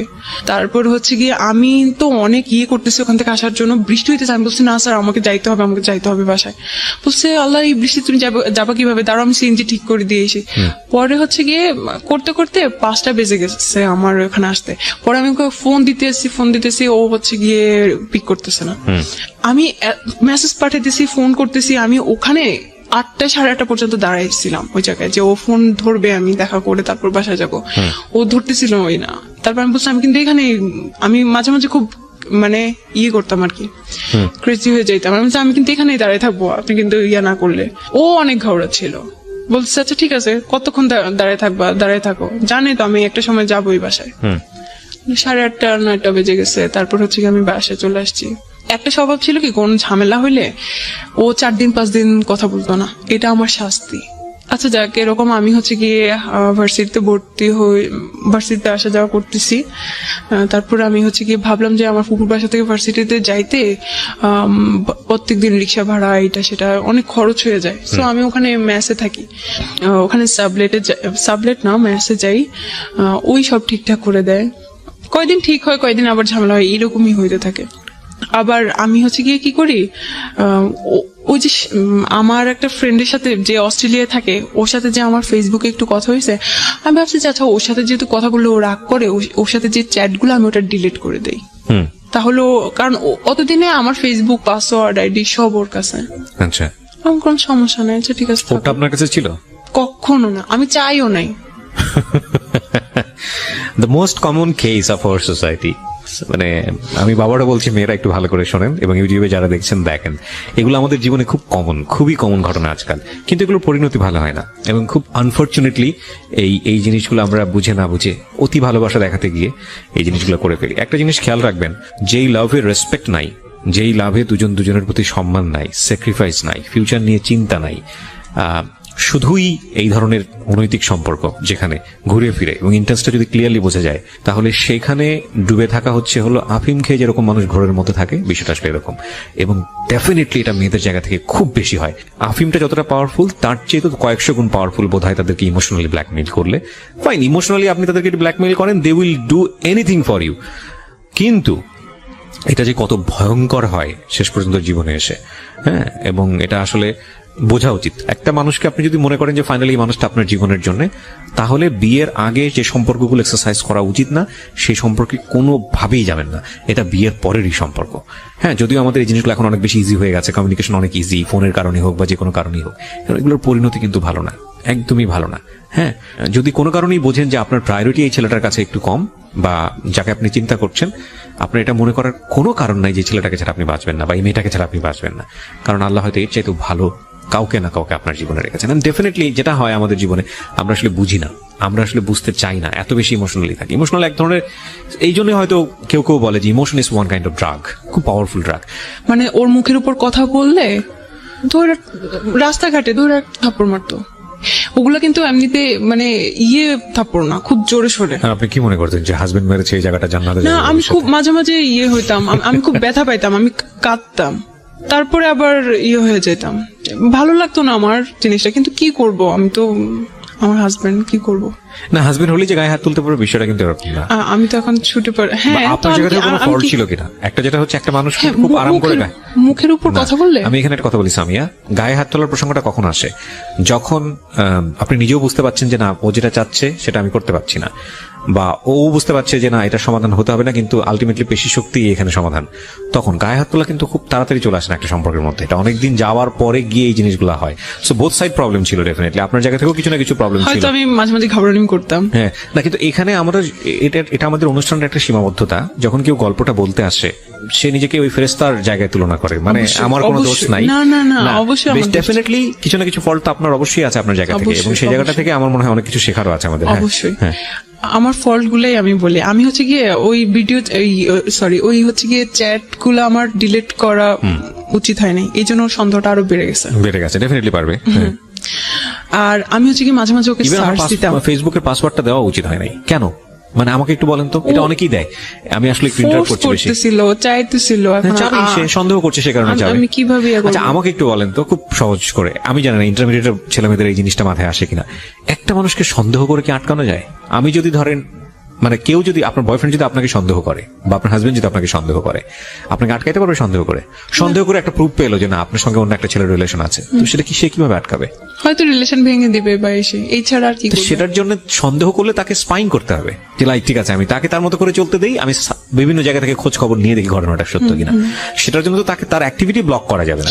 সেটাই। কিন্তু আমরা খুব আনফরচুনেটলি আমরা এই জিনিসগুলো করি, আমরা ওই ব্লক করার চেষ্টা করি, না এটা করতে পারবো না, না এটা করতে পারবো না, ওইটা করতে পারবো না। তো একজন মানুষকে সন্দেহ করলে এটা করা উচিত না। একজন মানুষকে যদি সন্দেহ করেন তাহলে আপনি স্পাইং করেন, যদিও সেটা করা উচিত না, কারণ সন্দেহটা আসলে এক ধরনের রোগ। আচ্ছা, তো এর মাঝে হচ্ছে কি আমি ফেসবুকে ওদেরকে সার্চ দেই। আমি ফেসবুকের অত কিছু জানতাম না, কিভাবে ওই এগুলো ডিলিট, মানে সার্চ হিস্টোরি ডিলিট করে, সে হ্যান দেন আছে, যাই হোক। তো এগুলাতে ও অনেক ক্ষেপ্ত, ওকে কেন আমি এখনো সার্চ দিচ্ছি এগুলাতে। তা আমি সার্চ দিয়ে দেখতেছি আর কি, জাস্ট ওরা কি করতেছে বা এসে হ্যান তেন, ওরকম কোনো ইন্টেনশন ছিল না। হ্যাঁ, এগুলাই আমার ভুল ছিল, আমার এটা করা উচিত হয়নি, এই জন্য এগুলা নিয়ে ঝামেলা হইতো। তারপর আমি যদি আমার কোনো ফ্রেন্ডদের সাথে হচ্ছে কি 9টার পরে কথা বলতাম, এটাতে ঝামেলা হইতো। রাত 9টার পরে তুমি কেন কথা বলছো? হ্যাঁ, রাত 9টার পরে কেন আমি, এবার মেয়ে হোক ছেলে হোক। বুঝতে পেরেছি, মানে সুপার ইম্পোজ করে আর কি, নিজের কর্তৃত্ব। হ্যাঁ, তারপর আবার একদিন হয়েছে কি, ও আমাকে হচ্ছে গিয়ে ডাকছে, তো আমি বলছি যে না, আমি ততদিনে আমি বুঝতেছিলাম যে এটা গুনাই, এটা কিসের বিয়ে। ও ততদিনে হচ্ছে কি আমি ম্যাচ চেঞ্জ করে আমার বান্ধবীর সাথে থাকা শুরু করছি। আমার এক বান্ধবী আমার রুমমেট ছিল, ও দেখতো, ও এগুলোতে বিরক্ত হয়ে যায়, তো আমাকে অনেক বুঝাইতো কি করছিস, এটা কি মনে করিস, এটা তোকে ভালোবাসে, এই হ্যান ত্যান। আমি তুই বুঝবি না, বলছে তুই এই ছেলেকে কিভাবে পছন্দ করলি, ওকে দেখতে কেমন দেখা যাচ্ছে। আমি যে দেখ, আমি কিন্তু চেহারা দেখে করি নাই, ও কিন্তু অনেক ভালো মনের মানুষ, এই সেই হ্যান ত্যান। তো ওদেরকে ওভাবে আমি চুপ করাই দিতাম।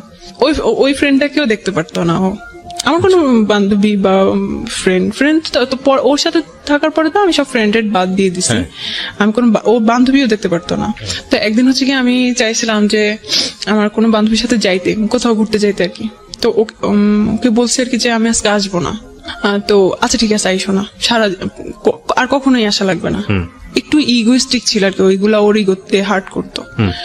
এরপরে হচ্ছে 8 মাস আমি আসলে স্পেসিফিক কারণটা হচ্ছে কি আমি মানে করতে পারতেছি না, যে 8 মাস হচ্ছে গিয়ে কোনো নাই, কিন্তু এই 8টা মাস আমি অনেক কাঁদতাম, আর ওকে ফোন দিতাম, বারবারই পোক করতাম, প্লিজ আমি সরি এরকম বলতাম, ফিরে আসেন, তো হয়তো না।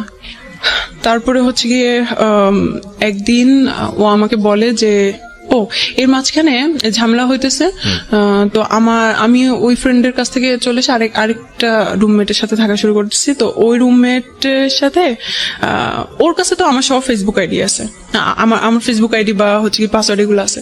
তো হচ্ছে গিয়ে ও দেখতে পারে কে আমার রুমমেটের নাম কি হ্যান ত্যান। তো ও আমার রুমমেটকে ও রিকোয়েস্ট পাঠায়, বলে যে আমার নামে আমাকে ও অনেক ভালোবাসতো, ও হয়তো এগুলা প্রকাশ করতে পারতেছে না, অনেক সুখ দুঃখের কথা বলে। তা ও আমার রুমমেট আমাকে বলে যে আপু উনি তো এরকম আমাকে মেসেজ দিয়েছেন, ঠিক আছে কথা বলে দেখো কি বলে। তারপর হচ্ছে তখন কিন্তু রিলেশনটা ভালো নাই। তারপর হচ্ছে গিয়ে আমি কোনোভাবে ওকে ছাড়তে চাচ্ছিলাম না, যে যাই হয়েছে ওর সাথেই থাকি। ওর সাথে একটা সময় আমি ওর রুমমেটের ল্যাপটপ থেকে ওকে মেসেজ দিতাম, ও কিন্তু এগুলো এখনো জানে না। আমি ওকে ছোট করতে চাই না, ও ছোট হয়ে যাবে। তারপরে হচ্ছে গিয়ে আমার রুমমেট বলতো আপনার মনে হয় ভালো করে ঘাটা উচিত, ওনার মনে হয় ক্যারেক্টারের প্রবলেম আছে এই সে। তুমি অন্য সবকিছু বলতে পারো, এইটা বলতে পারো না, কারণ এইটা আমি বিশ্বাস করি না।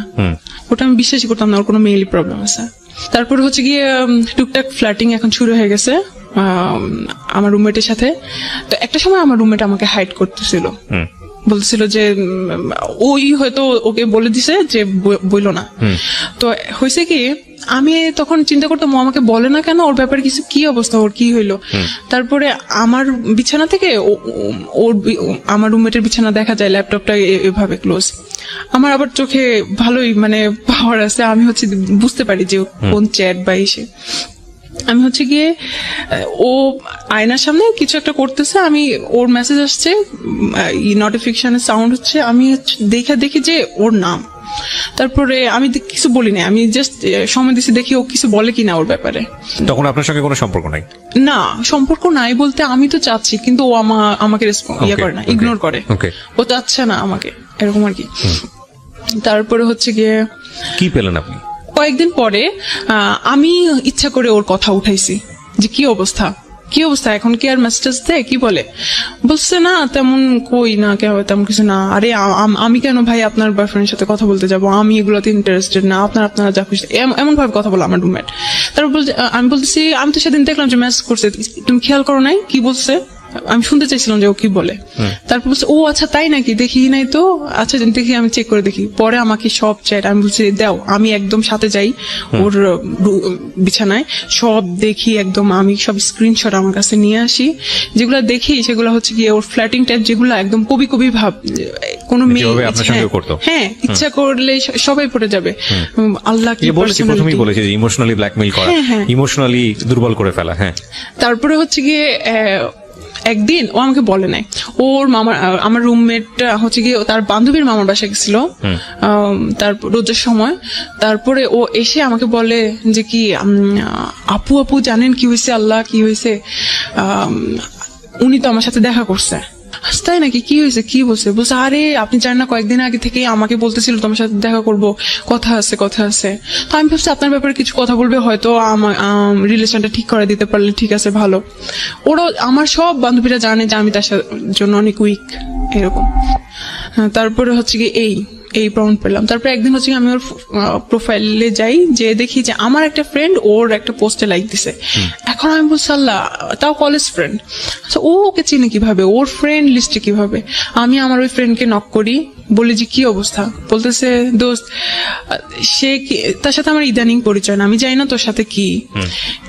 তাকে আমি 2008 সাল থেকে চিনি, সে হচ্ছে আমার কোচিং এর টিচার, ফিজিক্স পড়ে তো তখন থেকে।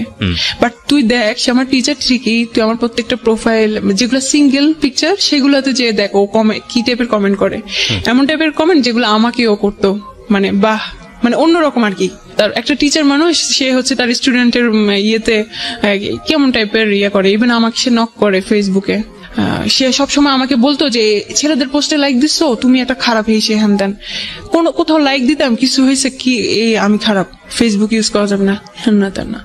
কিন্তু সে যে এগুলো আমি টাইম সহ দেখতেছিলাম, ততদিনে আমি ফেসবুকে অনেক কিছু জানি, টাইম কতদিন কিবার ও তো এইসব মেয়েদের সাথে ফ্লার্টিং করে আসছিল। ফাইন্ড আউট করে লাভটা কি? আপনি ফাইন্ড আউট করে, ও তো আপনাকে বলে দিয়েছে যে সে আপনাকে আর চায় না, তারপরে ফাইন্ড আউট কেন করছিলেন? ফাইন্ড আউট করতেছিলাম এই জন্য যাতে আমার সুবিধা হয় ওকে হেট করতে, আমি যাতে এনার্জি পাই। You got all those things. Find out করার পর আপনি পেলেন ওকে হেট করার মতো, তারপরে কি হলো? তারপরেও আমি ওকে ফোন দিছিলাম একদিন, ফোন দিবেন দিয়ে তো, আমি বলছি- জানি এটাই হয় আসলে। হ্যাঁ, হ্যাঁ, আমি কোনোভাবেই চাচ্ছিলাম না। তো এসে আমাকে বলে, দেখবো তুমি আমাকে কত ভালোবাসো, তোমাকে 4 বছর টাইম দিলাম, তুমি বিসিএস ক্যাডার হবা, ঠিক আছে, বিসিএস ক্যাডার হয়ে তারপরে আমাকে বিয়ে করতে আসবা।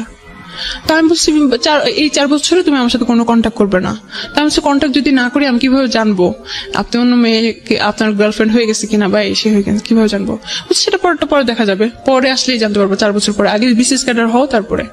আমার কখনো ইচ্ছা ছিল না বিসিএস পরীক্ষা দেওয়ার, কারণ আমি ইঞ্জিনিয়ারিং এ পড়ি, আমার বিসিএস এর প্রতি ইন্টারেস্ট ছিল না। তারপর আমি বলছি, আচ্ছা ঠিক আছে, আমি ওই কন্ডিশনেও আমি রাজি হয়ে গেছিলাম, কারণ আমি কোনোভাবেই ওকে হাতছাড়া করতে চাইছিলাম না। আমি পড়াশোনা নেটে সার্চ দিতেছিলাম কি কি আছে, কোথায় কি, এভরিথিং। সেই রকম বিসিএস এর প্রিপারেশন নেওয়া শুরু করছি। আমার বাবা মা এদিকে আমাকে ফোন দিছিল, তারা ঢাকায় আসতেছে, আমাকে কোনো একটা ছেলে দেখতে আসতেছে, সুইডেনে থাকে। তারপর হচ্ছে গিয়ে আমি গেলাম, এমন অবস্থা বাসায় মনে হয় যেন আজকে বিয়ে হয়ে যাচ্ছে, এরকম একটা অবস্থা। বাসায় সবাই খুব এক্সাইটেড। ওই ছেলের সাথে আমার যখন কথা হইলো, একটা রুমে আমাদেরকে পার্সোনালি কথা বলতে দিল, আমি খুব নার্ভাস ছিলাম, আমি শুধু হ্যাঁ না করতেছিলাম। ওই ছেলেটাকে খুব পজিটিভ মনে হয়েছিল আমার ব্যাপারে। তারপরে হচ্ছে গিয়ে বলতেছিল দেখা হবে, ওই ছেলেটা আমাকে বলতেছিল দেখা হবে ইনশাল্লাহ, এটা বলে চলে গেছে। কিন্তু ওই ছেলেটাকে আমার ফুফুর পছন্দ হয় নাই, কারণ ছেলেটা একটু বয়স্ক ছিল, হেলদি টেলদি ছিল, আমার সাথে তাকে যাচ্ছিল না। তো বুঝতে কি পাগল হয়ে গেছে, মেয়ের লাইফটা নষ্ট করে দিবি, এসে হ্যান অনেক ভালো আসবে ইনশাল্লাহ। তো কোনোভাবে ফ্যামিলি থেকে মানা করে দিল। কিন্তু আমি যে ওইটা ফেস করার পরে, এটা আমার লাইফের ফার্স্ট প্রপোজাল ফ্যামিলি থেকে। আমি বাসায় যাওয়ার আমার মেসেজ যাওয়ার পর আমি অনেক চিন্তা করলাম যে আমার বাবা আমার জন্য ছেলে দেখতেছে, সুইডেন থেকে শুরু করছে, তার অনেক টাকা বেতন, সে কিন্তু অনেক স্টাবলিশ। আর সে তো আমার গায়ে হাত দেওয়ার সাহস পাবে না, আমার বাবা হাত ভেঙে ফেলবে ওর, বা ফ্যামিলি থেকে একটা ইয়া নিবে। আর আমি যাকে পছন্দ করি, আমি এভাবে ইগনোর হচ্ছি, আমার ভালোবাসার মূল্য তার কাছে নাই, আমি কোথায় আছি, কি করতেছি আমি, এই ধরনের আমি চিন্তা করতেছিলাম। আমি খুব একটা এনার্জি পাইছি ওই জায়গা থেকে। তো আমি ওকে ফোন দেই, ফোন দিয়ে বলতেছি, আমি আপনাকে আর ফোন দিব না, আমি আপনাকে আর ডিস্টার্ব করবো না, আপনি আপনার মতো থাকেন। এটা বলার পরে সে হাসছে, কারণ আমি এরকম অনেকবার বলছি যে আমি আপনাকে ফোন দিব না, তারপরেও ফোন দিছি। তাই আমি বলছি, আচ্ছা ঠিক আছে, আপনি হাসেন আর যাই করেন, এটাই হচ্ছে লাস্ট ফোন। এখানে একটা কথা বলি, আপনাদের মধ্যে কি এমন কোনো কিছু ছিল যেটা তারা সে তাকে আপনাকে ব্ল্যাকমেইল করতে পারতো? সরি, আমি এটা স্কিপ করে গেছি। হ্যাঁ, ও হচ্ছে, ওর কাছে আমার 2টা ভিডিও আছে। একটা ভিডিও হচ্ছে গিয়ে খুব অ্যাবনর্মাল, আমি কাঁদতেছিলাম যে আমি সরি, আমি এরকম করবো না, আমি আর ওকে সার্চ দিব না, এদেরকে আর সার্চ দিব না। আর হি ওয়াজ রেপিং মি। এটা ভিডিও করেছে সে? এটার ভিডিও করছে, এটা ফার্স্ট ভিডিও করছে। বলতেছে আমি এগুলার কাছে দাঁড়াই না, আমি এগুলো পছন্দ করি না, কিন্তু আমার মনে হয় এখন করা উচিত। ও এটা বলছিল।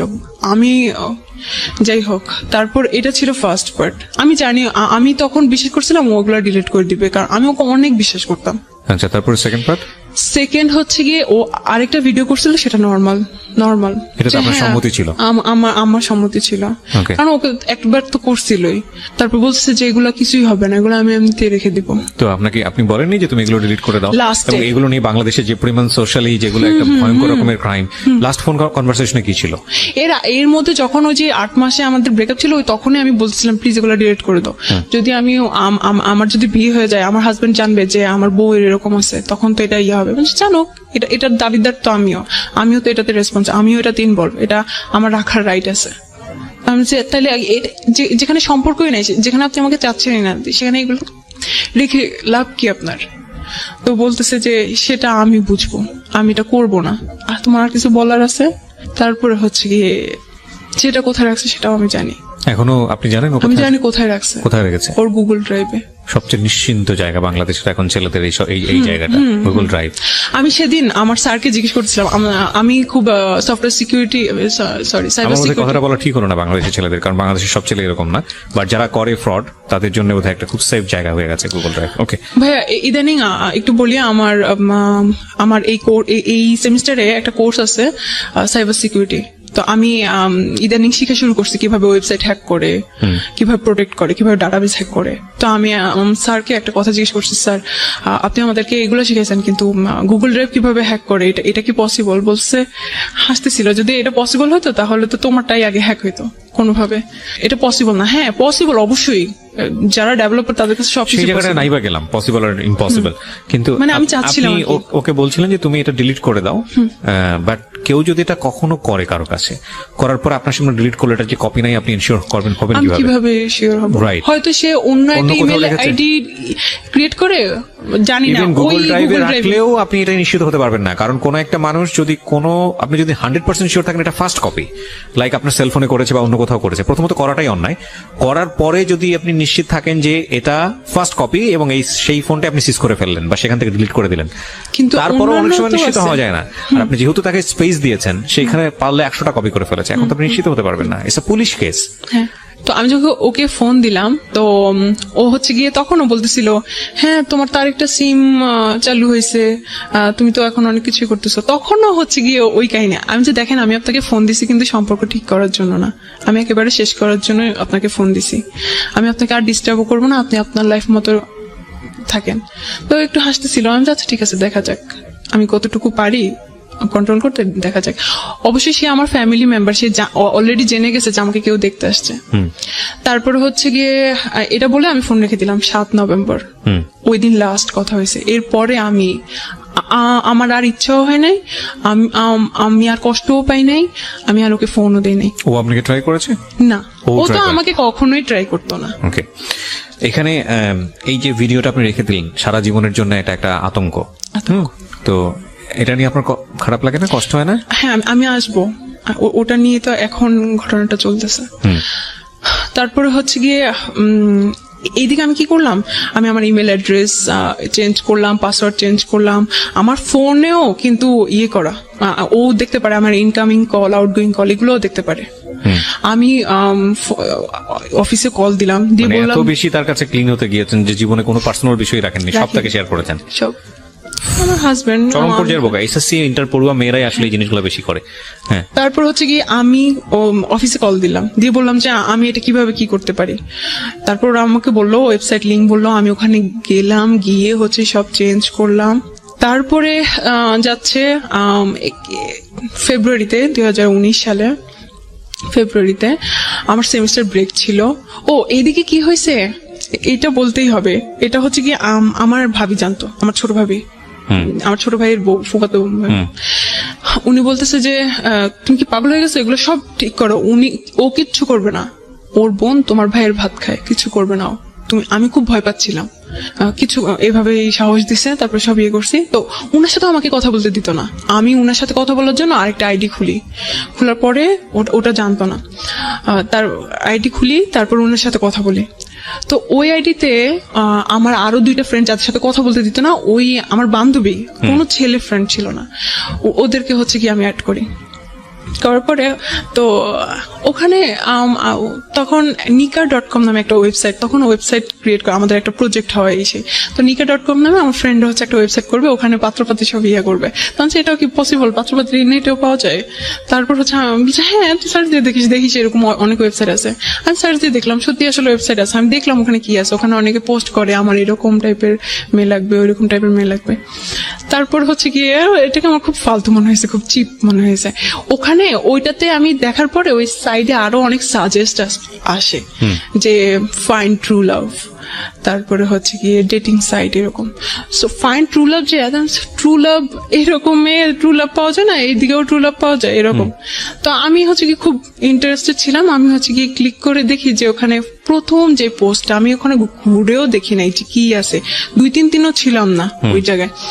ফার্স্ট যেদিন আমি হচ্ছে করি, যে দেখি যে একটা ছেলে পোস্ট দিছে, একটা সিরিয়াস মনের গার্লফ্রেন্ড চাই, সিরিয়াস, যে হ্যাঁ করবে না।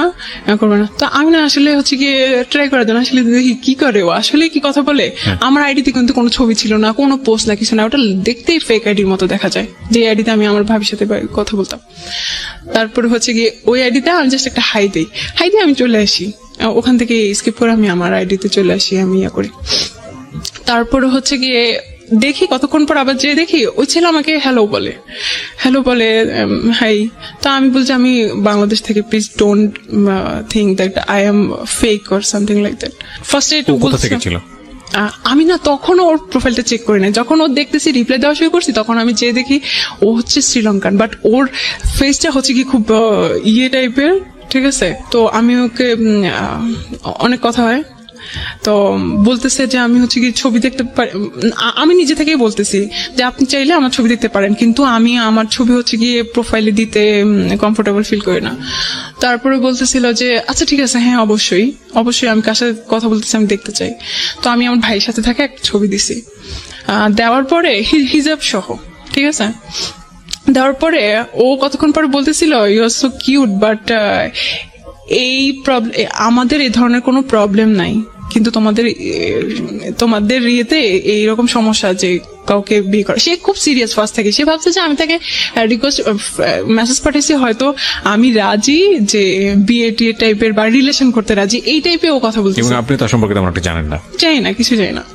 তারপরে হচ্ছে গিয়ে আমি বলছি আপনি কি শ্রীলঙ্কা থেকে? আমি তখন হচ্ছে গিয়ে বানানটা ভুল করছি, শ্রীলঙ্কা লিখছি, শ্রীলঙ্কা। তো হাসতেছিল এভাবে। তারপরে হচ্ছে গিয়ে বলতেছে যে এটা আমি আসলে চাই না আমার জন্য কোনো কমপ্লেক্সিটিতে তুমি পড়ো, কারণ তোমাদের ইসলামে হচ্ছে গিয়ে এটা পারমিট করে না। তো আমি বলতেছি যে আল্লাহ, তাই নাকি? আপনি মুসলমান না? আমি তখনও দেখি নাই, আমি প্রোফাইলে দেখতে পাচ্ছিলাম না। তার বলছে না আমি বুদ্ধিস্ট। তারপর আমি বলতেছি যে ও, আমি এটাকে কিছুই মনে করি না, কারণ আমি তাকে বিয়ে করতে যাচ্ছি নাকি। আমি বলতেছি যে হ্যাঁ সমস্যা নাই, you can stay with me as a friend. তো বলতেছে যে না, বাট এটা প্রবলেম হবে, আচ্ছা আমি কি যাওয়ার আগে আমি তোমার একটু ভয়েস শুনতে পারি? তো আমি আসলে আমি মেসেঞ্জার কিভাবে ভয়েস সেন্ড করতে হয় আমি আসলে যাই না। সো আপনার হোয়াটসঅ্যাপ থাকলে আমি হোয়াটসঅ্যাপে হচ্ছে গিয়ে ইয়ে করতে পারি। তো আমাকে হোয়াটসঅ্যাপ নাম্বার দেয়, আমি হোয়াটসঅ্যাপ নাম্বার দিই, হোয়াটসঅ্যাপে হচ্ছে গিয়ে আমি ভয়েস রেকর্ড পাঠাই।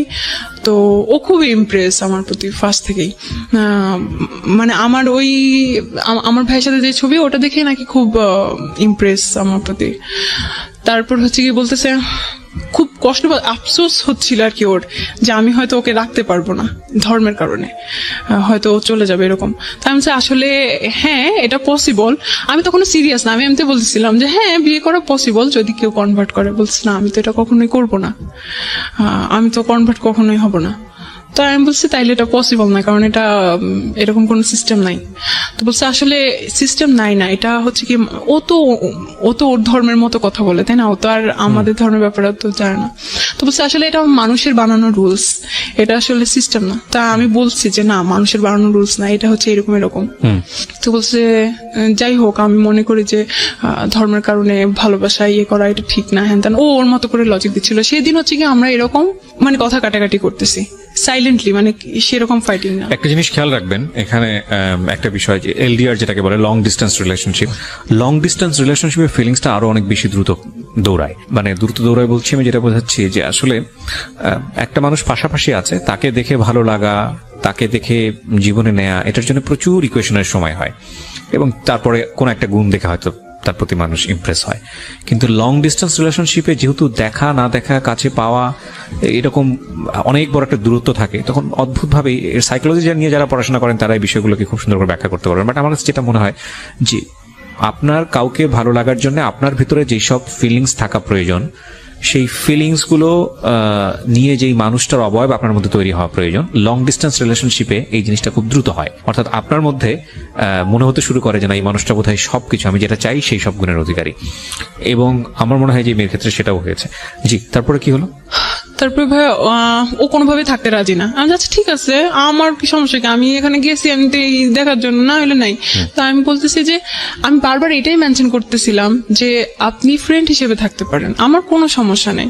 হ্যাঁ আমার অনেক হিন্দু ফ্রেন্ড আছে, ইভেন আমার সমস্যা নাই, অন্য ধর্মের ফ্রেন্ড থাকতেই পারে।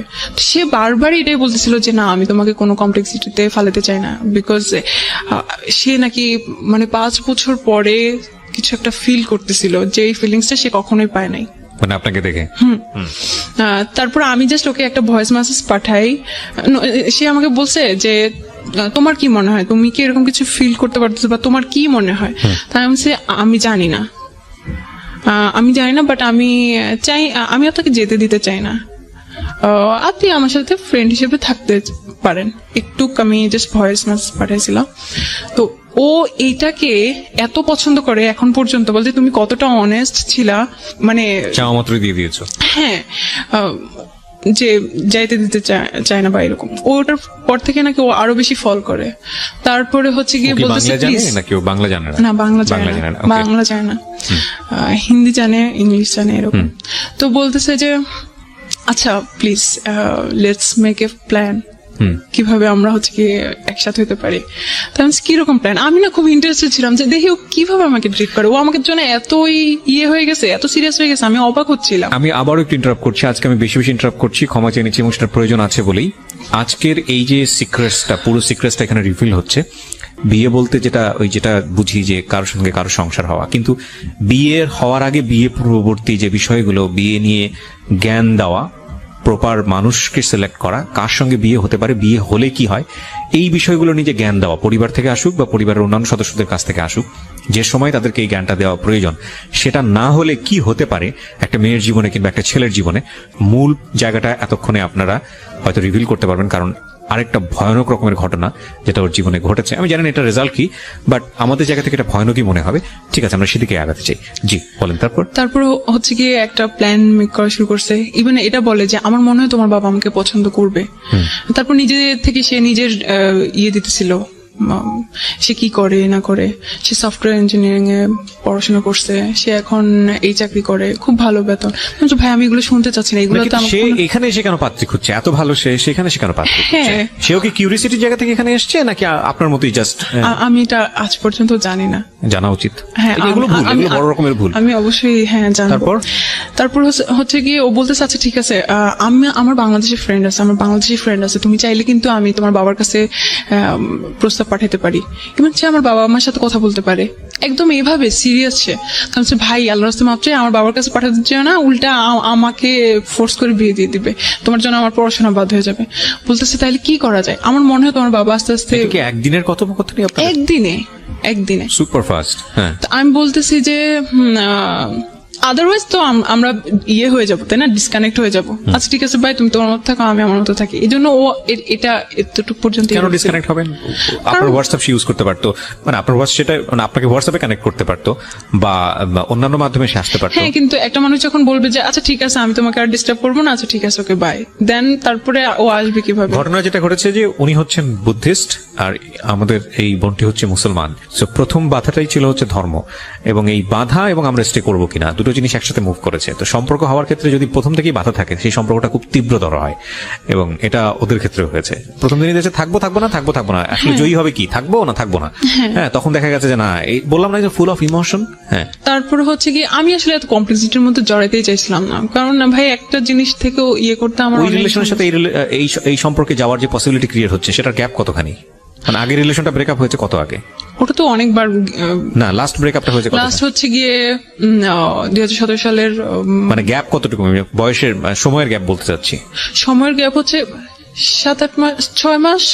তার মানে আপনার মনের ভিতর থেকে কিছুটা হলেও 6 মাস না, সরি কতদিন? 1 বছর হয়ে গেল। তো আপনার এই জায়গাটা থেকে নিজেকে সামলে ওঠার কথা। যেটা হয় যে আমাদের ক্ষেত্রে যেটা হয় যে আমরা অনেক সময় দেখি যে একটা রিলেশনশিপে স্যাটিসফাইড না, ধাম করে সে আরেকটা জায়গায় সুইচ করে ফেলেছে হ্যাপি হওয়ার জন্য। হ্যাঁ, সেটা একটা অন্য হিসাব, কিন্তু আপনি তো একটা গ্যাপ পেয়েছেন, তার মানে নিজেকে তো ঠিক করে ফেলার কথা। হ্যাঁ, আমার ওর জন্য কোনো কষ্টই হচ্ছিল না, কোনো কষ্ট ছিল না, কিন্তু আমি ওই ঘটনাগুলো তো ভুলতেছিলাম না যে আমি আর ঝামেলাতে জড়িতে চাইছি। তারপর কি করলেন? ও বলছিল আচ্ছা ঠিক আছে তাহলে, হ্যাঁ যেহেতু একটা মুসলিম কান্ট্রি, এটা তো অনেক বাধা থাকতে পারে, অনেক সমস্যা হতে পারে। ইন্ডিয়া এরকম করে কি মেরে ফেলে, ইন্ডিয়া এই ধরনের প্রবলেম। আপনাদের কথোপকথন? হ্যাঁ, আমরা এগুলা বলছি। তো এরকম অনেক ঘটনা আছে। তারপর হচ্ছে কি বলতেছে আচ্ছা তাহলে কি করা যায়, তাহলে তোমার কি এরকম কোনো প্ল্যান আছে বাইরে যেয়ে তুমি পড়াশোনা করবে? আমি হ্যাঁ, এটা তো আমার আগে থেকে প্ল্যান আছে। তো বলছে হ্যাঁ, এটা খুব ভালো বুদ্ধি, তাহলে হচ্ছে কি আমরা তুমি পড়াশোনার জন্য বাইরে যাবে, দেন আমরা ওখানে মিট করবো। আমি ভাই এখনো তো অনেক দেরি, ওটা বলছে সমস্যা নেই, আমি অপেক্ষা করবো।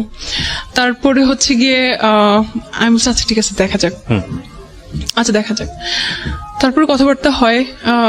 এখানে আমি ওকে বোঝানোর চেষ্টা করি যে আমাদের ইসলামটা অনেক সুন্দর, এটা অনেক পিসফুল। মানে সামহাউ আপনি ওকে চিন্তা করছিলেন যে ওকে কনভার্ট করা যায় কিনা? হ্যাঁ, কারণ আমি তো অতটুকু পর্যন্ত আমার মেন্টালিটি যায়, মানে অতটুকু পর্যন্ত আমি চিন্তাই করি নাই। আর আমি তো অতক্ষণ পর্যন্ত এত সিরিয়াস ছিলাম না, এত ভালোবাসা বা আমি চাচ্ছিলাম যে একটা ছেলে আমাকে পছন্দ করে, একটা অন্য রিলিজনের, আচ্ছা ঠিক আছে দেখি, ও হয়তো ভালো আমাকে ভালোবাসে। আপনাকে মানে আমি বুঝলাম না, একদিনের মধ্যে আপনাকে পছন্দ করে ফেলেছে? হ্যাঁ। এবং সে বিয়ে শাদী করার জন্য রাজি? হ্যাঁ। তো ও জানতো না ওর ধর্মের সঙ্গে আপনি যান না, ক্লাস করেন? বলতেছে ওদের কোনো সমস্যা নাই, ওদের এই ধরনের কোনো প্রবলেম নাই। এটা ওর কথা ছিল? হ্যাঁ, ওর ফ্যামিলিতে এই ধরনের কোনো প্রবলেম নাই। ভাইয়া একদিন হচ্ছে গিয়ে আমি একদম ডিসিশন নিয়েই ফেলি যে আমি এই ঝামেলায় জড়াবো না, এখানে আমাদের স্টপ করা উচিত। আমি ওকে এভাবে ডিরেক্টলি বলি যে উই শুড স্টপ হিয়ার। তারপরে বলছিস কেন, শুধু ধর্মের কারণে? আল্লাহ আমাকে হচ্ছে গিয়ে মুসলমান করে বানায় নাই, এবং ইভেন বাংলাদেশে বানায় নাই দেখে হচ্ছে কি তুমি এটা করতে চাচ্ছ? আমি যে হ্যাঁ, এটার জন্যই। সেদিন খুব বড় ধরনের একটা ইয়ে হয়েছিল। তারপর হচ্ছে কি আমি বলছি যা বাদ। আমি চিন্তা করতেছিলাম এই ছেলেটা আমার জন্য এত উইক হয়ে গেছে। আমাকে কখনো লাইফে কেউ বলে নাই যে তুমি অনেক সুন্দর, তুমি অনেক ভালো, অনেক অনেস্ট, কেউ বলে নাই। বাট তারপর আমি শুধু ধর্মের জন্য ওকে ইয়ে করে দিচ্ছি যে আমার দরকার নাই। তারপরে হচ্ছে গিয়ে ও খুব ইমোশনাল হয়ে গেছিল। আমি ওর সবকিছু ইয়ে করছি, ইগনোর করছি, দরকার নেই ইমোশন আমাকে একবার খেয়ে ফেলছে। তারপর আরেকটা জিনিস তো আছে ট্রাস্ট। আমি তো ওভাবে ওকে ফুললি ট্রাস্ট করতেই পারতেছি না। ও কেন আমাকেই ইয়ে করতে আসবে? আমাকে দেখে না আমি এরকম। আর ও বলতো যে আমি ফার্স্টেই বলছি যে আমি শর্ট, আমার রিলেশন ছিল অতদিনে, আমি রিলেশনের কথা বলছি যে ও অনেক লম্বা, এসে একটু ফ্যাটি। তো আমি বলছি না, আমি তো ওর সাথে জীবনও যাব না। দেখে নাই, ইয়ে করে নাই, ট্রাস্টের একটা ব্যাপার আছে, তার মধ্যে এত ঝামেলাতে আমি যাবো না। আমি হচ্ছে কি ওই দিন ক্লোজ করলাম। ও হচ্ছে অনেক ক্রেজি হয়ে গেছিল, অনেক উথাল পাতাল করতেছিল, আর অনেক মেসেজ পাঠাতেছিল, তুমি কি এই জন্যই আমাকে ছেড়ে যাবা? আর কোনো কারণ আছে? আমি কি করতে পারি? আমি কি করব? হয়তো তুমি সামিয়া, তুমি জানো না আমি তোমাকে কত ভালোবাসি। এইগুলো ফাইনালি আপনি বলেন তাকে তুমি আমার এই কারণে সমস্যা। আমি বলছি সে ওটা করবে না। ফাইন, আপনি শেষ পর্যন্ত কোন জায়গায় আসলেন, কি করলেন? দেন হচ্ছে কি আমি ওই দিন একটা আনসার পেলাম। ওর এই ক্রেজিনেস গুলো দেখে আমি নিজেও অনেক উইক হয়ে গেছিলাম আর কি। ততদিনে আমিও কিছু ফিল করতেছিলাম। তারপর হচ্ছে কি আমি বলতেছিলাম যে নামাজ পড়লাম যাতে আমি একটা ভালো আনসার পাই, আমি কোরআন শরীফ পড়লাম। তারপর একটা সময় মনে হলো যে ও তো ওর কবরে শুবে, আমি তো অবশ্যই চেষ্টা করব, অবশ্যই আমার লাস্ট ব্রেথ পর্যন্ত আর দোয়া করতে থাকবো আল্লাহ জানি ওকে হেদায়েত দেয়, কারণ হেদায়েতের মালিক আল্লাহ। আল্লাহ যদি না করে আমি কিছু করতে পারবো না। আর যদি না হয়, ওর জন্য শাস্তি পাবে, ওর কাজের জন্য শাস্তি পাবে, ওর কবরে, আর আমি আমার কাজের জন্য শাস্তি পাবো। মানে আপনি তো এগ্রি করেই ঝাঁপ দিয়েছেন? হ্যাঁ। দেন আমি ওকে বললাম আচ্ছা ওকে ফাইন। হ্যাঁ। তারপরে আমি বলতেছি আচ্ছা ঠিক আছে, তাহলে এই যে আমরা ভিডিওতে কথা বলতেছি, আমি চিন্তা করলাম যে ভিডিও কলে যে আমরা কথা বলবো, আমি শুনছি অনেকে অনেক কাহিনী করে, অনেক খারাপ কথাবার্তা বলে। তো এগুলো করলে হয়তো আমার অবশ্যই আবার ইসলামে এটা যায় গুনাহ হবে, বা একটা সিকিউরিটি বা সবকিছু। আমি বললাম আচ্ছা ঠিক আছে, যেহেতু বিয়ে করবো ডিসিশন নিয়েছি, বিয়ে করে ফেলবো। তার কথা হচ্ছে গিয়ে আমি 6 মাস পরে, মানে 6 মাস, ওর চাকরিতে 6 মাস কমপ্লিট হওয়ার পরে আসবে, কিন্তু ততদিনে হচ্ছে 3 মাস আর কি, মেতে এরকম ওর 6 মাস পূরণ হয়। বলছে তখন আসবো। আমি আচ্ছা ঠিক আছে, তখনই আমরা বিয়ে করবো। এখন বিয়ে যে করবো, এটা কিভাবে বিয়ে করব, কি করব, এগুলা সব আমরা হচ্ছে গিয়ে ও নেটে সার্চ দিতে থাকলো, আমি নেটে সার্চ দিতে থাকলাম কিভাবে কি করা যায়। তারপরে হচ্ছে কি এইদিকে বিয়ে করব, তো আমি ঠিক আছে বুঝলাম বিয়ে করবো, আমি ওকে বলছি, বাট একটা যে বিশ্বাসের জায়গা, ও যে আসলেই ভালো মানুষ, ও যে আসলে রিয়েল, এটা আমি বিশ্বাস করতে, এত অন্ধবিশ্বাস করি নাই আর কি। তো ও আমাকে বারবার বলতেছিল প্লিজ পাসপোর্ট বানাও, কারণ তোমার বাবা যদি এটা কোনোভাবে জানে বা কিছু, কারণ বিপদ আপদে নাই, তোমাকে জোর করে বিয়ে দিয়ে দিবে, তখন আমার কি হবে? পাসপোর্ট বানাও, যাতে কোনো প্রবলেম হলে আমি ভিসা ঠিক করে তোমাকে নিয়ে আসতে পারি।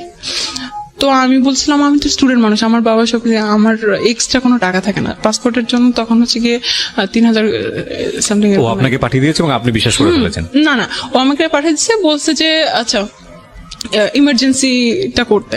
তো করলাম অনেক হ্যাঁ, তখন একটু ট্রাস্ট ক্রিয়েট হয়েছে যে ছেলেটা আমার জন্য টাকা পাঠিয়েছে, এতদিন টাকা একটু ক্রিয়েট হয়েছে, পুরোটা না। তারপর আবার মনে হলো যে হ্যাঁ ওর টাকা আছে, 9,000 আর 7-8,000 টাকা পাঠাইলেই কি ইয়ে হয় নাকি, হয়তো টাকা দিয়ে আমাকে কিনতে চাচ্ছে পাইছে, এগুলো তো আমি চিন্তাই করতেছিলামই। তারপরে আবার কি করছে, এখন আমি ওকে বলতেছিলাম আচ্ছা না, আমি একটা অত ইন্ডিটেলে যাচ্ছি না। আমি একটা জিনিস একটু বলেন আমাকে, somehow you trust him, right? আপনি তাকে ট্রাস্ট করেছেন। বিয়েটা আপনারা করেছেন কি করেন নাই? হ্যাঁ, বিয়েটা করেছেন। কিভাবে করেছেন? আমরা হচ্ছে গিয়ে কোর্টে গিয়ে করেছেন? না, কোর্টে না, একটা লয়ারের কাছে গেছি, এইটা সম্পর্কে জানছি। তারপরে সে বলছে যে হ্যাঁ এরকম বাংলাদেশে একটা ব্রিটিশ একটা আছে 1872 অ্যাক্ট অনুযায়ী এটা করা যায়, যেটা আপনি আমাকে অফিয়ারে বলছিলেন, স্পেশাল ম্যারেজ অ্যাক্টে। ও বাংলাদেশে এসেছিল? হ্যাঁ, ও বাংলাদেশে আসছিল। বাংলাদেশে আসার আগে আমরা বিয়ে শপিং করছি, আমার যত ড্রিম ছিল সব পূরণ হয়েছে।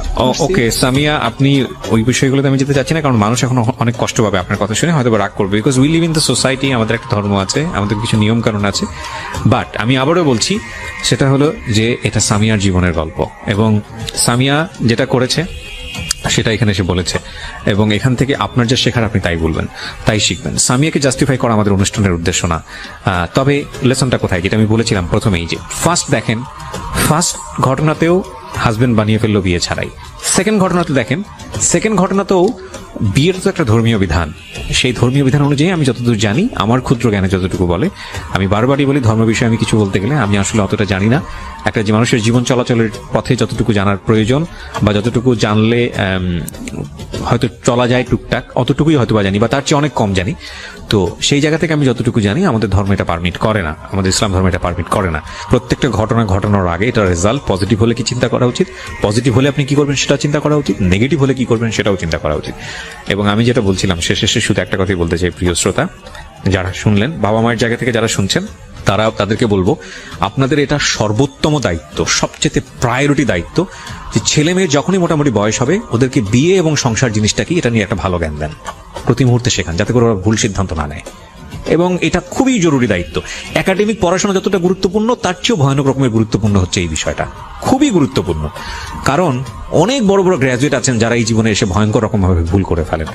এবং একই সাথে যারা আজকে টিনেজাররা শুনছো, শুধু একটা কথাই বলতে চাই, আমরা উইশ করি এই বোনটির জন্য ভালো থাকুক, কিন্তু আমরা এটা কখনোই বলবো না যে জীবনে এমন কোনো সিদ্ধান্ত নিও না বিয়ের ক্ষেত্রে যেখানে পরিবারকে ছাড়তে হয়, যেখানে ধর্মকে ছাড়তে হয়। কারণ বিয়েটা শুধু একটা মানুষের সাথে থাকার সিদ্ধান্ত না, ডেফিনেটলি নয়। যদি দুই একটা ক্ষেত্রে এক্সেপশনাল হয়ে যায়, দ্যাট ইজ ডিফারেন্ট কেস, ওইটা নিয়ে এক্সেপশন কান বি এক্সাম্পল, কিন্তু এটা একটা ভয়ঙ্কর রকমের বাজে সিদ্ধান্ত। এবং এই সিদ্ধান্তে ধর্ম ছাড়িনি, না ডেফিনেটলি আমরা সেটাও বলছি না আপনাকে যে আপনি ধর্ম ছেড়েছেন, আমি সেটা বলিনি, বাট ধর্মীয় বিধিনিষেধ যেটা আছে সেটা আপনি অমান্য করেছেন। হ্যাঁ, তো সেই জায়গা থেকে আমি যেটা বলতে পারি সেটা হলো যে এমন কিছু করো না, এমন কোনোভাবেই করো না যাতে করে বিয়ের পরে এমন কোনো দিন আসে যেখানে তোমার কিছুই নেই, সাপোর্ট করার মতো কিছু নেই। এবং এই দিনগুলো আসে বিয়ের পরে, খুব আসে, প্রত্যেকের জীবনেই আসে। তখন মনে হয় আসলে কত বড় ভুল করেছি। আবারও বলি, তাওয়াক্কালতু আলাল্লাহ, আমি আপনার জন্য দোয়া করি, আল্লাহ আপনাকে সৎ পথে পরিচালিত করুন। So thank you so much যারা আজকে শুনলেন। ডোন্ট বি ইমোশনাল ফুল, অন্তত বিয়ের ক্ষেত্রে এটাই হচ্ছে lesson. Thank you so much.